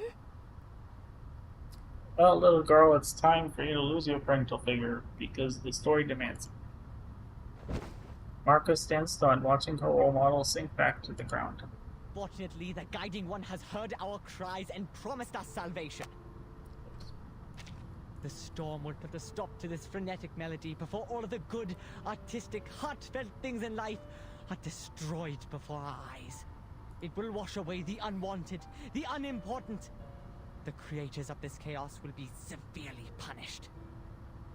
Y'all are just humans with magic. If you think you're not going to repeat the same mistakes, y'all are wrong. Heinrich checks his watch expectantly. It's still a little early for what Mr. Forget-Me-Not has planned. But the actors and actresses are in place. Don't worry, Miss Angelotti. We won't leave anyone behind. Nor will we leave any enemy spared. I will eliminate the obstacles for you and help you better understand yourself. What? What are you talking about? Blood courses through her in rapid fire. The sound grows louder and more intense as she can hear it pounding in her ears. The sifting has begun, ladies. Enjoy. The potion specially made by Mr. Forget-Me-Not. A gift from the Picrasma tree. Oh, that's the candy tree. For those who have Arcanist blood, it will undoubtedly enhance their powers, both physically and mentally. But for the powerless, mixed blood humans, it is lethal poison. Watching the young Arcanist stupefied by the smoke, Heinrich only clutches. People sometimes forget Chuckles, how different humans and Arcanists are, don't they? Marriages between the two races have been common for some time. The mixed bloods have become the majority of society. Those with less than 1/4 Arcanist blood, some with even less, have blended in amongst the humans because they don't have any arcane power. And so they are seen as humans, both by the public and by themselves. And now the punishment for betraying your own kind. You should have stood with us, but instead you sided with the enemy and watched your own kin suffer. The blood that you have ignored and forsaken will awaken, explode, and tear you apart from within. I was wondering if we were going to do anything with somehow turning humans into Arcanists, or some awakening their powers, or whatever. Marcus stubbornly supports Hoffman's arm, but Hoffman raises a hand to refuse her help. I'm fine. I'm just a bit... I can still stand. Sadly, you won't be fine for long. Mr. Forget-Me-Not is one of the best potion makers. The formula is carefully designed to prolong your suffering until sweet death finally spreads its wings over you. But resent not. Your pain is fleeting compared to what my people were made to endure. As for you, Miss Angelotti, a choice lies before you. The oddly scented smoke, Heinrich raises his hand. Me? You have been lied to. Humans have whispered lies through their petty, made-up history. There has been genocide, the lengthy, vicious kind, under the banner of high-minded reason. They tried to split the world in two, so that the progressives cannot be stopped by the non-progressives, so that the irrational cannot speak against the rational. When they do, death and destruction follow. You're one of us. An Arcanist child abandoned at an orphanage. You must have heard your heart pounding like a knock on the door. It's the sound of a long-lost soul coming home. It calls to you to rid your shackles of reason, to expose the lies of history, to embrace your primal passions and unleash the powers of your gift. You should be one of us, as you always should have been. I don't know if that's going to work, buddy. The arm of the Picrasma tree comes to mind. Yes, she hears. Echoes up from the reptilian brain, reverberating along tangled knots of reason and knowledge. He's right, Marcus. This is the missing part of history that they didn't let you go through. Hoffman kept everything from you, didn't she? She's a liar! You're here because you want to find the truth. You don't have to work for a human institution. The invasion of thoughts continues without end. Dagger is thrown to the ground, spinning on its hand. Pick it up. Drive it into your mentor's heart. Show us your resolve. An opportunity has arisen. Take it. A chance to learn who you really are, where you came from, and why you were abandoned. He picks up the dagger with the blade pointed outward. Marcus. Very good, Angelotti. Before the High One of Midnight sheds merciful tears and washes away the sins of man, pass the test and join us. And we will take you through the storm back to our era. Our era. Tears slides across her face. But my era has already come. 1914. The year you once wiped out with the storm is my era! Womp. He holds the dagger, looking at the dome in despair. I waited in the abandoned lighthouse of that island. I waited in the marble house of the Foundation, watching the time go back to 1966, to 1929, and finally, back here. You say this is salvation, but you're just replacing one annihilation with another. Good girl. The Foundation wants to stop the destruction, but you're speeding it up. You don't care about this era, nor the people living in it. You abandon them. You hide in your empty kingdom, in your garden that doesn't yet exist, with your with your art, your poems and your pianos. And me, I just wanted to go home for a visit. Why would you take away even that? Marcus, don't lose control of yourself. It's too late. She charges toward the man. I'll kill you, Heinrich!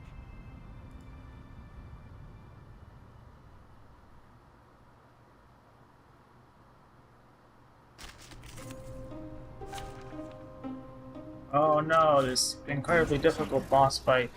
So much struggle. I can't do it.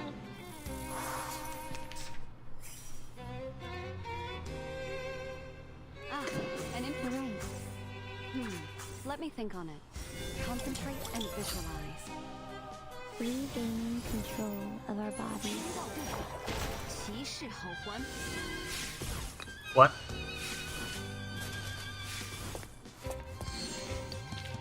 You're much naughtier than the Foundation's kids. Okay. Alright. Yes. Difficult battle. So difficult. Immense challenge.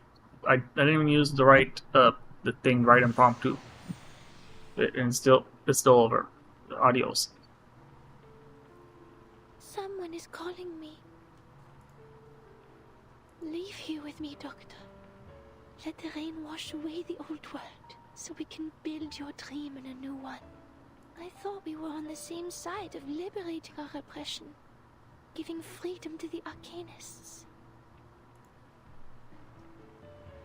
She stretches out her hand to her. Kanya stands stiff, clenching and unclenching her fist in futile repetition. I never thought that you would take people's lives, Isolde. Isolde looks up with a maddening joy plastered on her face. Is this why you hesitate? Because I killed a person who shouldn't be killed? A person from the Foundation? After you befriended the young lady? Is it because you made peace with the Foundation, and yet I became associated with Manus Vindicte? She found her answer, eyes twinkle with delight. I see now. I understand, Doctor. I will correct my mistakes. Isolde? I killed a man of the Foundation. Thus, you thought I was imposing Manus Vindicte's cause over yours. It displeased you, am I right? Then I shall prove myself to you. She produces a pistol out from beneath her skirt. It once helped end Theophile's suffering, and now it will take on a greater mission. I will take Heinrich's life, for that would make it fair. Please, come with me and witness my commitment, Doctor. What did you say? You're going to kill... who? Just keep killing until she's happy. Diane dare away. But Isolde has already lifted her skirt, bowing gracefully. Is something. Familiar scent surge of arcane energy, the same teleportation incantation that brought Carl to the stage. With a brief flash of light, they find themselves on the other side of the stage, where a fierce battle has just taken place. Hoffman kneels in agony, tearing off her scarf to reveal the terrifying pattern of toxic veins that spread from her heart across her chest. Potion is indeed lethal, forcibly activating her already weak blood vessels, turning her body into an overburdened machine, ready to explode on the slightest movement. Heinrich did not lie. She was destined for a long, unavoidable, agonizing march toward death. I'm going to kill... And Marcus, pulled as if by fate, finds herself caught in an all-consuming emotional whirlwind from her elevations. Her gift was not meant for battle. Its misuse only makes her lose control even more. Miss Angelotti, if you still don't see the big picture after returning to your true self, you are not one of us. Enjoy the sifting before the storm. Heinrich kicks her away with indifference, no longer regarding the novice arcanist with any concern. At that moment, his soul descends from the void as if possessed by some strange deity. Ah, Isolde, you're just in time. These two are hopeless. I wonder why there's this weird line here. What could that possibly mean? I can't imagine. This scientist can't know what's about to happen. The zealot's words hang in the air as she smiles and raises her arm. The dreadful firearm is aimed for her once friend with a straight baseline and graceful arc. Goodbye, Heinrich. Bang!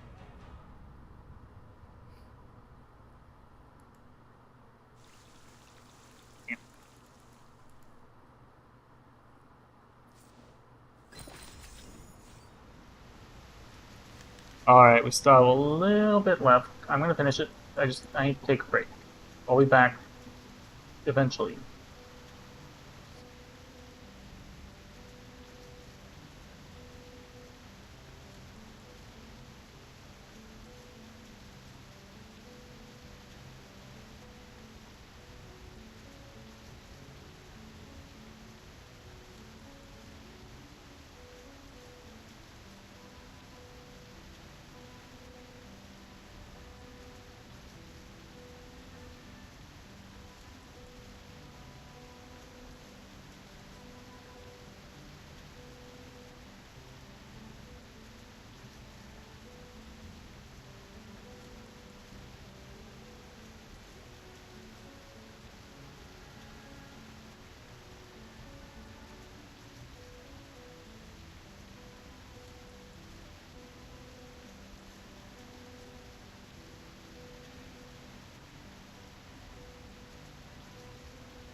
I'm back.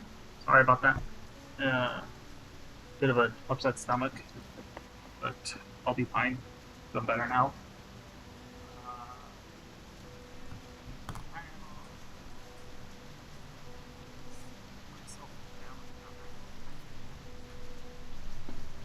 What is this? Oh. Oh. Hoffman's investigation files. Member of the Circle. Storm.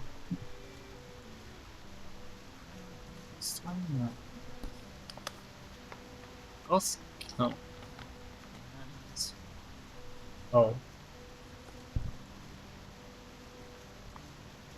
I'm mentally unstable. Often accompanied by strange. Oh, rip. Oh, rip. Strange orders, man. Strange orders. Rip. Alright. Thank you for waiting. Let's finish this. Help, I've fallen and can't get up. Unprecedented agony, like the bursting of a bullet in the oil. She tries to summon her reason, looking for a way out, but only her shattered half-thought comes to her. Heinrich must be taken to the headquarters. He has vital information. Sorry, you're a parental figure in this game. You die now.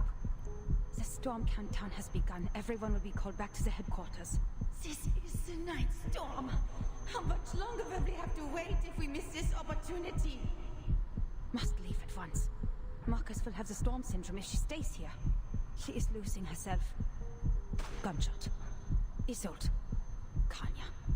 Why are they here?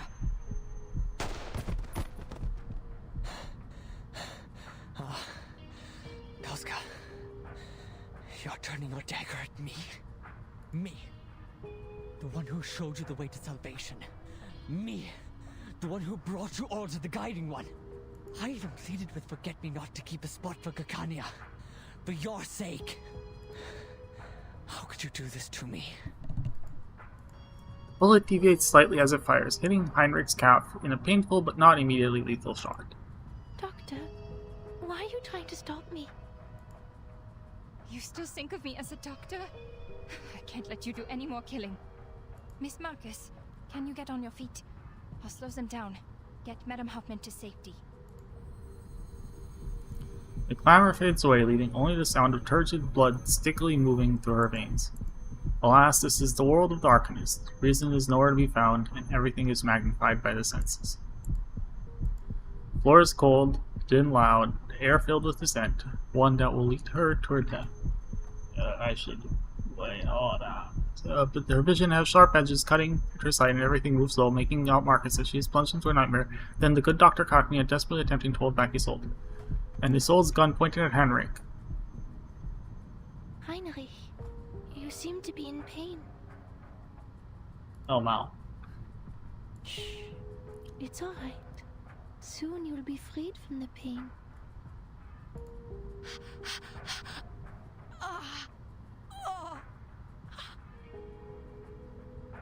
You are out of your mind, Hoffman. Don't. There must be a better way. But how long do we have to wait for another opportunity like this? You think you can still make it back to the headquarters? You think there will be a second chance for you? Even if we fail, Marcus will be safe. The situation has changed. Kanya's decision is the key to victory. I can't let the clues end here. This is the wisest decision. She rises with all her strength.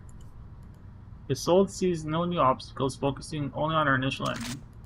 She pulls the trigger. It was Hoffman. Hoffman? The girl, mired in chaos, witnesses the scene. The reading commences, disregarding her own personal will. I can't let Isolde kill such a vital source of information. That's what Madame Hoffman's thinking. But what about her poison? Bullet reeks of ghosts and spirits. Alright, it's Isolde's arcane skill.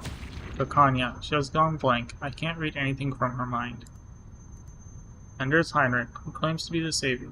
What is he thinking right now?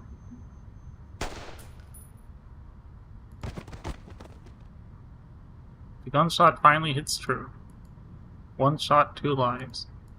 His soul's bullet pierces both Hoffman and Heinrich. This is the information her reading provides. Damn, 2 birds with 1 stone. She crawls on hands and knees to her mother's side. Or, mentor. Sorry, no, I said the correct word. It is her mother. Not her real mother, but you know what I mean. Coughs weakly. Is Heinrich still alive? I don't know. Marcus looks at the stage, now coated with blood, her voice trembling. He's gone. Wow. I see. Should have been faster. You must take Kanya and leave. She can protect you from Isolde. She won't side with Manus from what I see. Give her my place in the storm shelter.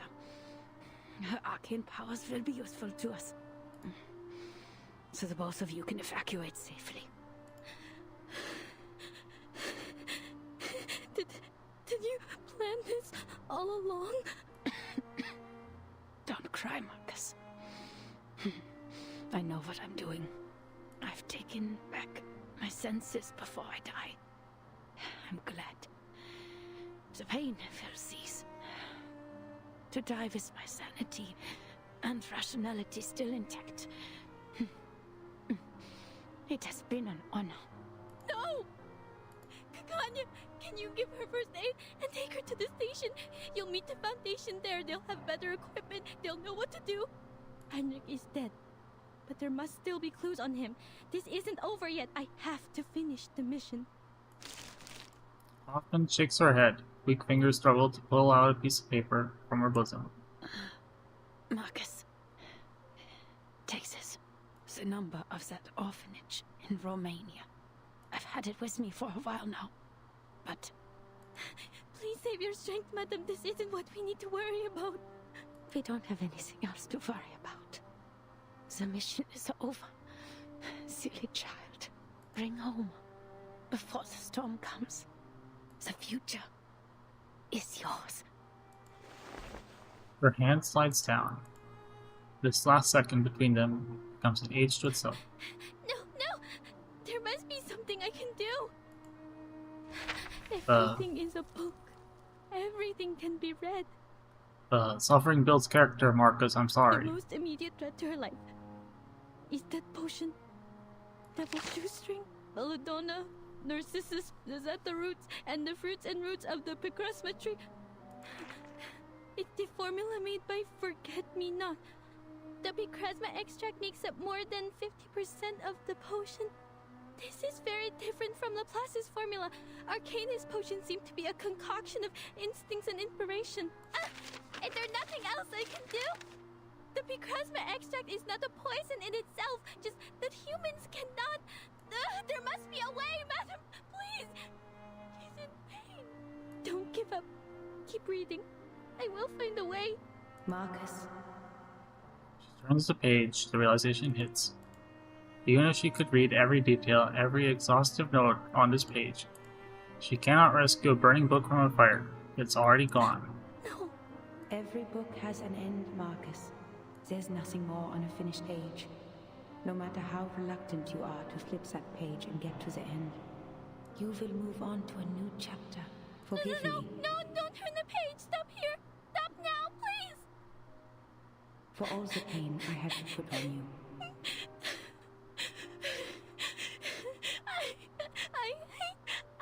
I can't read on. I don't like this ending.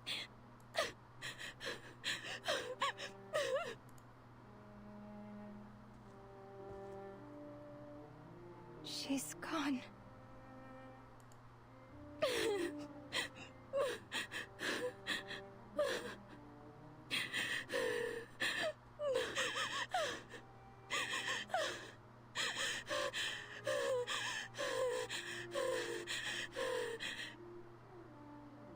Alright, fuck you, fine. You made me cry. Oh, shit. What? Fuck, I still have this. Sorry. Yeah, congrats. She was an incredible woman.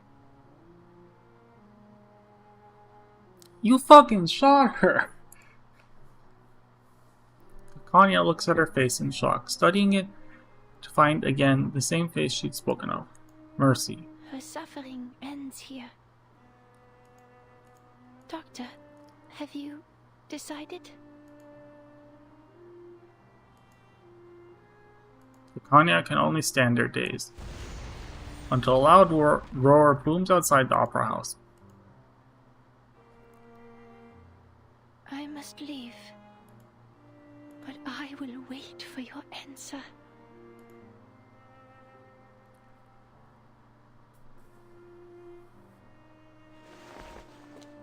Third act, a bow, and then the curtain falls. Actors exit. It's the end of the story.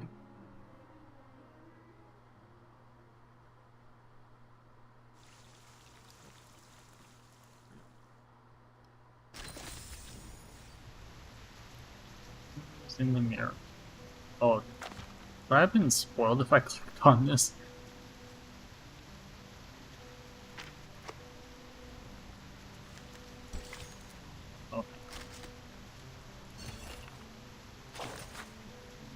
Step forward in solitude. What are these chooses?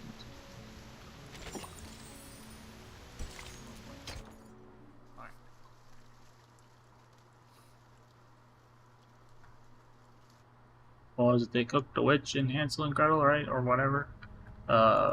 Who's the witch here? Is this old?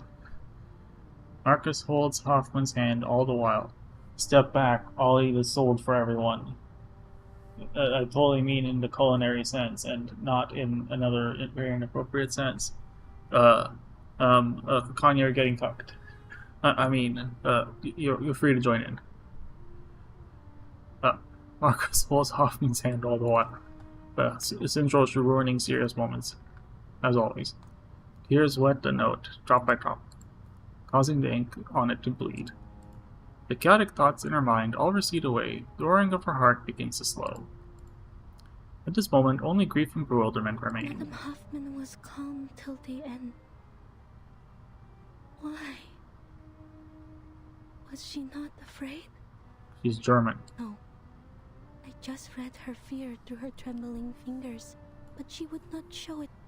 She knew it would have frightened me. Repeat.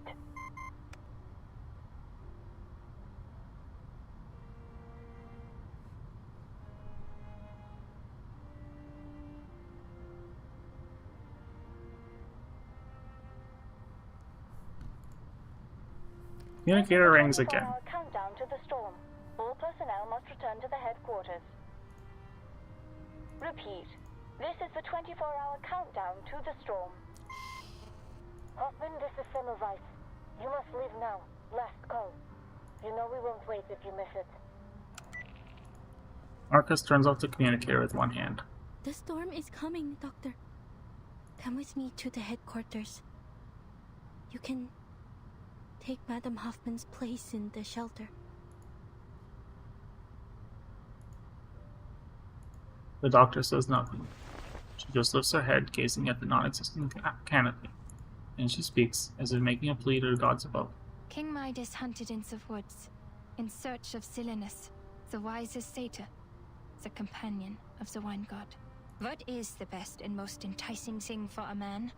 The king asked. The satyr laughed in response. Children of mischance and misery, you are asking for an answer you wish not to hear. And what is best is beyond your reach. To never be born, to never exist, to be nothing. But you still have the next best thing. Die. And do it soon. Kanya covers her face, a piercing laugh escaping through her fingertips, accompanied shortly after by tears. I don't care if I could make it through the storm. My end is already upon me. Doctor. I'd rather die here than spend the rest of my life running from the storm. Get to safety, Miss Marcus. I still have things to do. It's a shame that we won't get to be colleagues. Sure. She turns resolutely, not once looking back. But the young apprentice does not stop. She is thinking of something more important. Auf der Suche nach Silenos. Did Theophil write the poem in the same misery and despair? And why did he call the painting The Salvation? He set fire to every piece of his work, but why leave this one out? And this strange way of drawing? Her thoughts are clearer than ever before. Guilt, madness, blame, a hatred that burns through everything, raging through her thoughts. Past that once filled the page is now gone. No one would make her decisions for her. Heinrich said he showed the path to salvation and brought you all to the guiding. Salvation. Salvation. Could it be?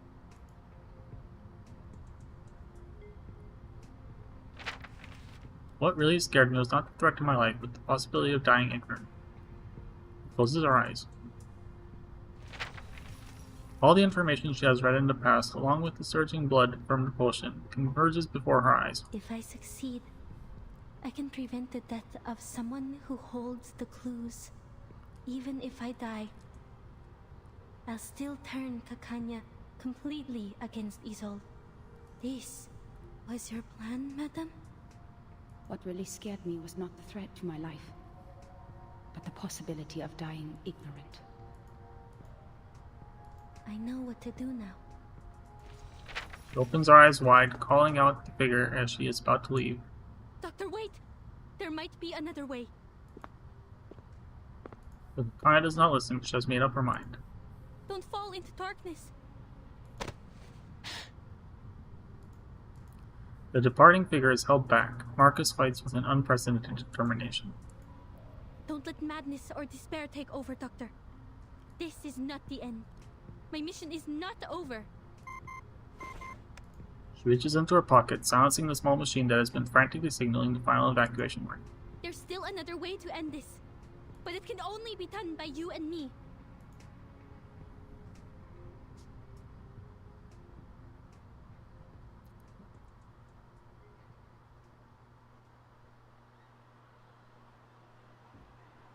Blaze lights up the streets, replacing the glow of dead electric lights. People fight, throwing themselves into a frenzied hysteria. The streets look like an exploded powder keg. The Guiding One is merciful in bringing this era to an end before the summer of 1914. Here, the nationalists, the internationalists, the arcanists, the rationalists, the progressives, the conservatives, the fanatics, the bystanders. They indulge in passion, insisting that it is their ideals that make up the world. Who would have thought that such a progressive and sensible era would end in a barbaric war? Yet in the end, like dust, they'll be swept away and forgotten by time. Only the true believers will survive the end. But I must regretfully remind you, killing one of our own, despite your merits, is a violation of the rules. I will report this to the Guiding One. Smile remains picture perfect yet hollow. May I have a moment alone, Mr. Forget-Me-Not? I want to look at this city one last time.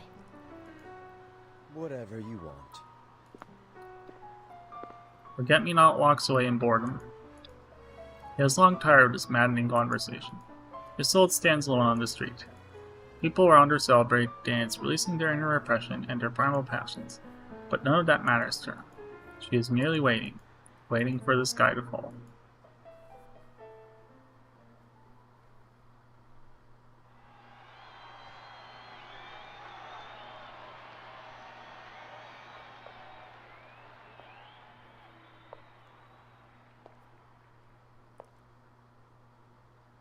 Doctor!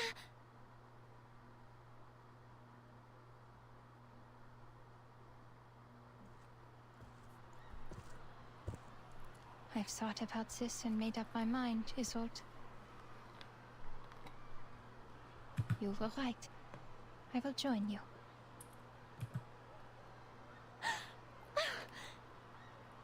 I have been waiting to hear this for so long. I know this is what you want.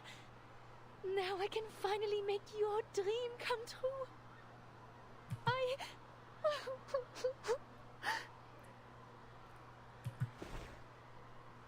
Tanya extends a handkerchief, wiping away her wild eyes tears of joy.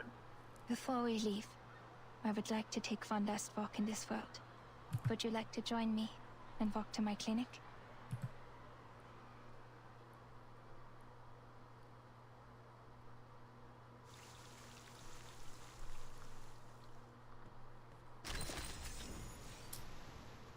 Oh, now it's time for the boss. And I see what's going on. She's obviously she's lying, or Picanha is lying.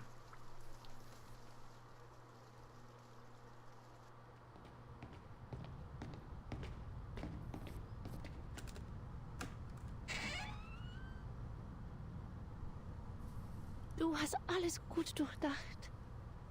Do you want to see the painting in Isolde's memories? What are they going to do? Picanha shuts the door, dimming the apocalyptic glamour outside. The clinic remains cluttered, empty, quiet.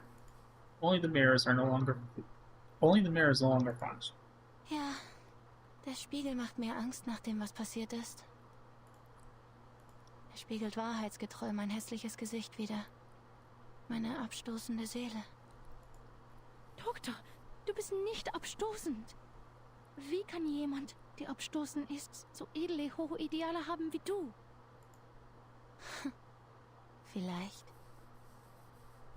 haben Sie recht. My eyeballs, why the fuck you? What is wrong? Picanha pulls back the curtain. The dim room suddenly brightens. Yes, I know, my eyes are burning. Yeah, me too, Das Isolde. Licht tut weh. Hast du die Vorhänge geöffnet? Doktor, ich kann nichts sehen. An overexposed world slowly reveals a painting. In a strange, cold voice. Schauen Sie sich dieses Gemälde an, Isolde. Erinnert es Sie an etwas? Ich kann es nicht deutlich sehen, Doktor. Es ist zu hell hier. Könntest du die Vorhänge etwas zuziehen? Das ist das Gemälde Ihres verstorbenen Bruders. Die Rettung. Wir haben eine einfache Tatsache übersehen, Isolde. Bis Heinrichs letzte Worte uns alle daran erinnerten. Theophil schrieb seine Notiz in Verzweiflung, nannte aber sein letztes Gemälde die Rettung. Doktor, es ist so hell hier. Können wir woanders reden? She waits for a response of concern or pity, but she receives none. Wie konnte ich das übersehen, Isolde? Eine noble Dame wie Sie kann nicht nur singen und tanzen, sondern auch zeichnen. Theophil war ein feiner Herr, aber nur fein. Er war talentiert, aber nicht begabt. Die Frauen des Detasdorfs waren schon immer bessere Medien als ihre Männer. Sie sind viel begabter als Ihr Bruder. Sollen wir euch beiden dankbar sein? Du und dein Bruder, ein paar Messiasse dieser Ära? Einer von euch schrie die Wahrheit in einem bemitleidenswerten Gedicht heraus und hielt seine Verzweiflung in Form von Kunst fest. Und der andere... Doktor... Und der andere wollte die Farbe von oben abkratzen, ihre wahren Farben enthüllen und sie neu formen. Das bist du, Isolde. Du hast versucht, die Verzweiflung abzukratzen und die Welt mit deinen mitfühlenden, mitleidigen Händen neu zu formen. Er schuf die Kunst und du hast sie vervollständigt. Du und dein Bruder seid die Mitgestalter dieses Gemäldes, aus Mitleid für diese Welt. Und deshalb war es das einzige Werk, das den Brand überstanden hat. Habe ich recht, Isolde? Sag es mir! Picanha's words carry weight. Mit Heinrichs Hilfe habt ihr beide den Anführer von Manus Vindicte getroffen. Ihr habt das Wunder gesehen. Euch wurde der Weg zur Rettung gezeigt. Aber der arme Theophil konnte nicht akzeptieren, was ihm gesagt wurde. Wie du wurde er von seinem edlen Blut verflucht. Er hatte Mitgefühl für die Welt, hielt aber dennoch an den Privilegien des Adels fest. Er wollte nicht mit Manus Vindicte zusammenarbeiten, aber er wollte auch keinen Krieg. Er hatte seine inneren Kämpfe. Als Begünstigter der Rettung war das Schreiben von Verzweiflung sein einziger Ausweg. Er musste sein Leben nehmen, um den Schmerz zu beenden. Und er wollte, dass du dich ihm anschließt, damit ihr beide gemeinsam von der Qual befreit werdet. Aber er übersah die Tatsache, dass du im Gegensatz zu ihm bereits in Verzweiflung lebtest. Alles, was er hatte und ihm wichtig war, hatte nie dir gehört. Mein Kopf tut wirklich weh. Also hast du aus Mitleid den Abzug gezogen. Ich kann nicht sehen. Könntest du bitte das Licht im Raum dimmen? Betrachte dieses Gemälde. Schau dir diese Spiegel an, Isolde. Was hat dir der Anführer von Manus Vindicte gezeigt? Was ist der Weg zur Rettung? Du bist die Einzige, die es weiß.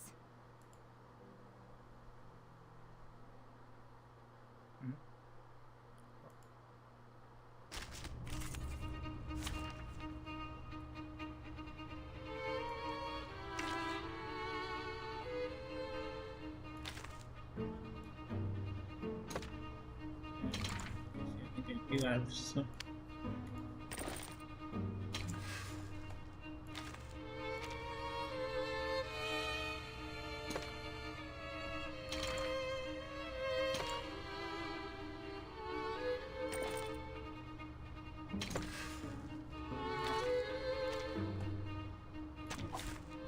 Watch the mirrors, Miss Marcus. I'll guide Isolde to the memory. If only this would undo my mistakes. You can do this, Miss Catania. Ich kann dich nicht sehen. Wo bist du hin? Verlass mich nicht, Doktor. Schließ deine Augen, Isolde. Sag mir, was du von der Rettung hältst.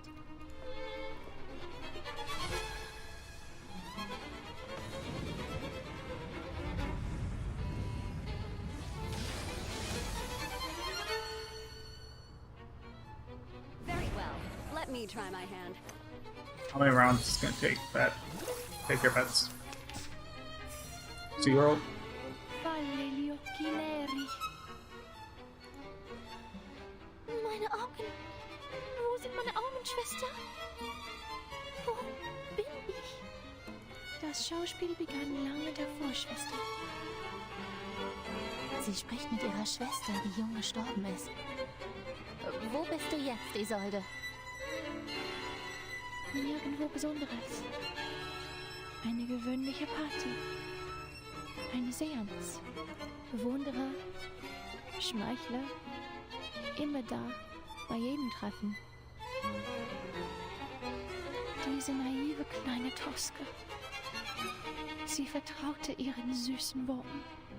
Sie erzählte in eine andere Geschichte.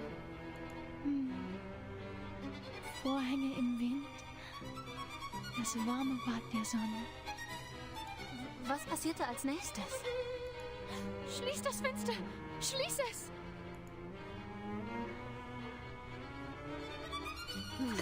Let me think on it. Warum? Going slowly. Ah, an interesting one. 朋友的威，莫运虚无。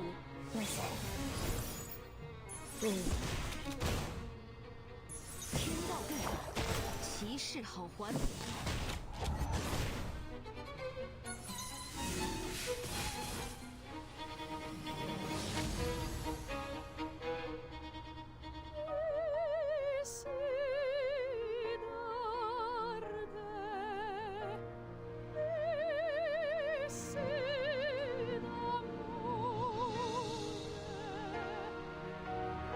Was ist los mit deiner Stimme? Wo bist du jetzt? Eine Probe. Der goldene Ball. Sei nicht sauer auf mich.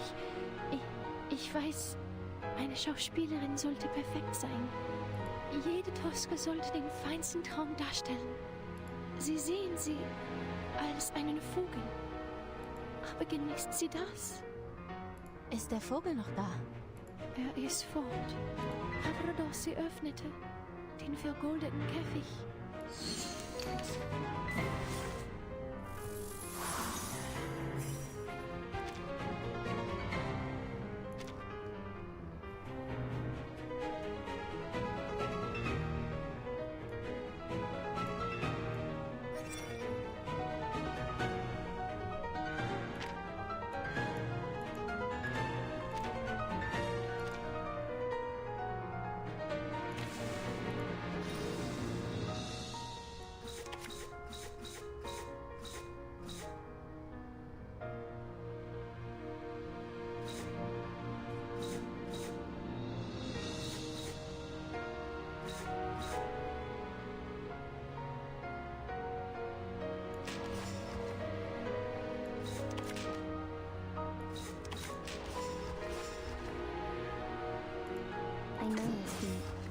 bless.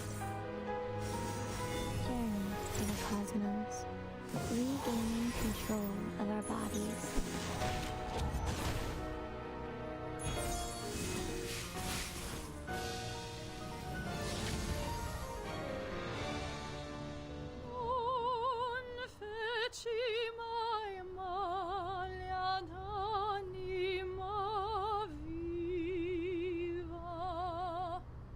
Erkennst du dieses Teil? Das dachte ich mir.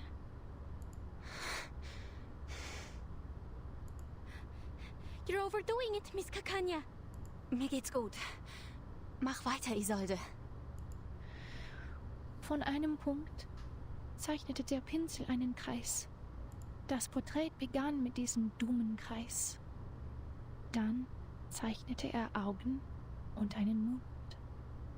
Und dann gebar der Kreis den First you draw the Kreis. circle, then you draw the rest of Unheil that. gebar Unheil. Kunst, eine faszinierende Krankheit. Verlangen, Unterdrückung und Wahnsinn. Alles wird durch Kunst ausgelebt. Es ist die Rettung. Wir kommen näher. Nein, nein, er malt es falsch. Theophil, du malst es falsch.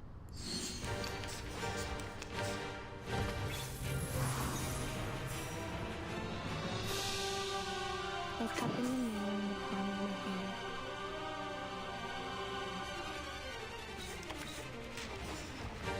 Time to get to business. No limits. I am the waves in the ocean and the stars in the sky. The trail was all too obvious.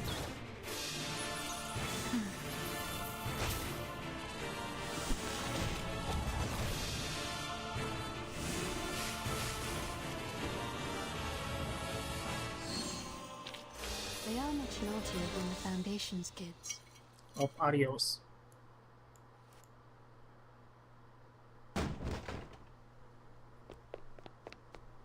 Doctor, you must stop using the mirror. You will both collapse if you continue to force her. I'm running out of options. I have to hypnotize her. Hypnotize me. You, Miss Clara, the doctor who resents hypnosis and had even fought a duel to stop it. You are going to use it on me. Yep. Why? Because I'm a hysterical, irrational woman? The wicked witch? The cursed, inconsolable arcanist? Why? Why are you like this to me? Because you killed a bunch of people and you're sort of crazy. Please calm yourself, Isolde, and fix your eyes on this watch. Why? Did I do something wrong again? Am I hopelessly incurable? Why couldn't you cure me? Can't you save me from despair one more time? Looks like a beautiful girl, Owen's friend. But she doesn't know how to sing. Schlaf, Isolde. Gehe zum Ort des Friedens, zum Heim der Nacht.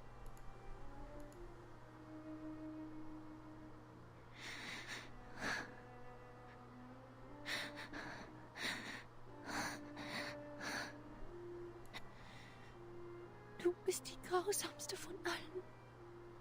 Wenn du bereits eine Entscheidung getroffen hast und denkst, dass ich schuldig bin, warum behandelst du mich dann so sanft?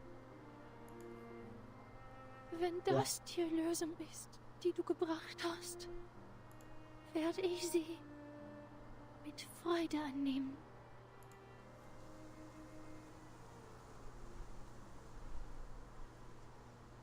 She begins the familiar aria, singing with all her heart. Her voice outlasts not some guise or act clear to herself.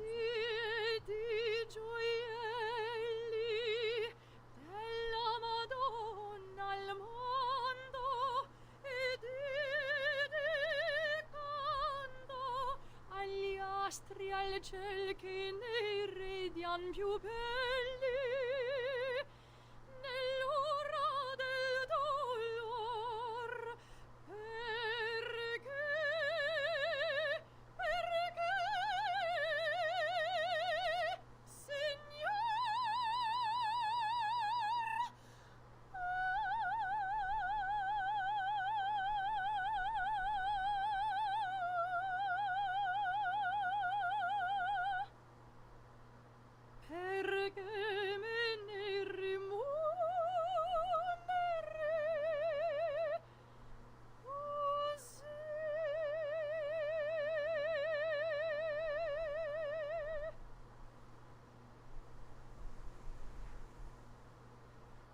The song never left.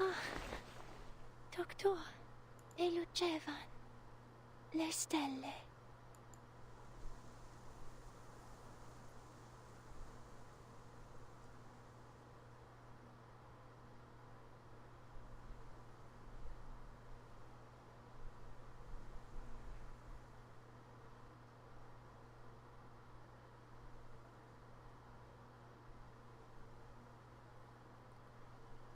Now, tell me, Isolde, what do you think of when you look at this painting? Images appear in the mirror. Clear, bright, and accompanied by the echo of the tide. I am intrigued by the name of your little group. The Circle. I blew Monty off. Yes, unlike other animals, there's a power in every one of us. It's the source of our instinct. Following it, man survives the cruelty of nature. In awe of this extraordinary power, the first of man drew a magical circle on the ground, symbolizing a higher power, and declaring that man would no longer be at the mercy of nature. That was the first circle, the first magic, the first art. An interesting take. I happen to have a circle too. This is also an ancient miracle. A circle of salvation. It shelters the chosen ones from the falling rain. She has two circles and right sees there. them to the promised land. I mean, just one.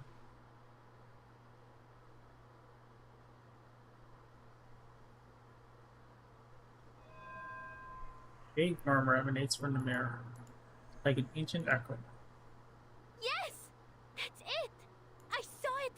Doctor, I heard it! I read the storm immunity ritual! We did it! Finally.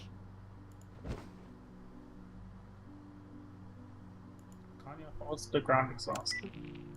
Marcus, ready now to face the communicator, again activates it. This time, though, it brings good news.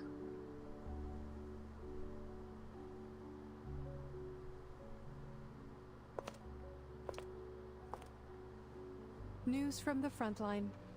They have sent home the storm immunity ritual. Get to work, people. In the 22 hours before the storm arrives, the whole world is our proving ground. Oh yeah, they wanted to test it. I remember now. It's been a while. To be continued? Yep, to be continued. Not right now, because it's getting a bit late. Up? Oh, I should do this though.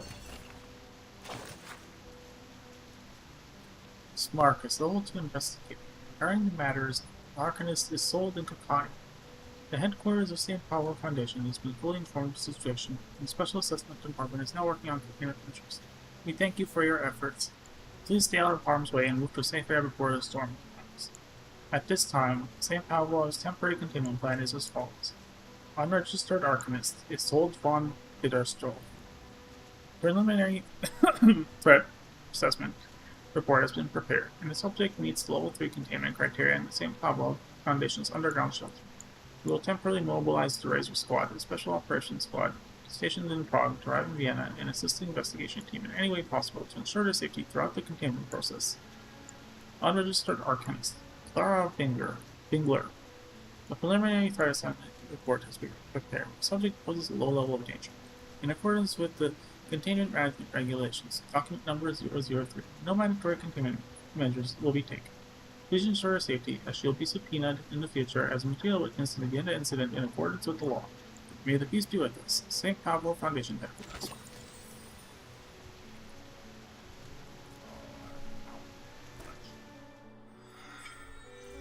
Alright.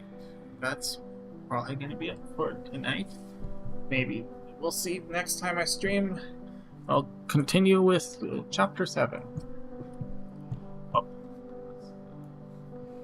Until next time, live long and prosper. Good night. Whatever.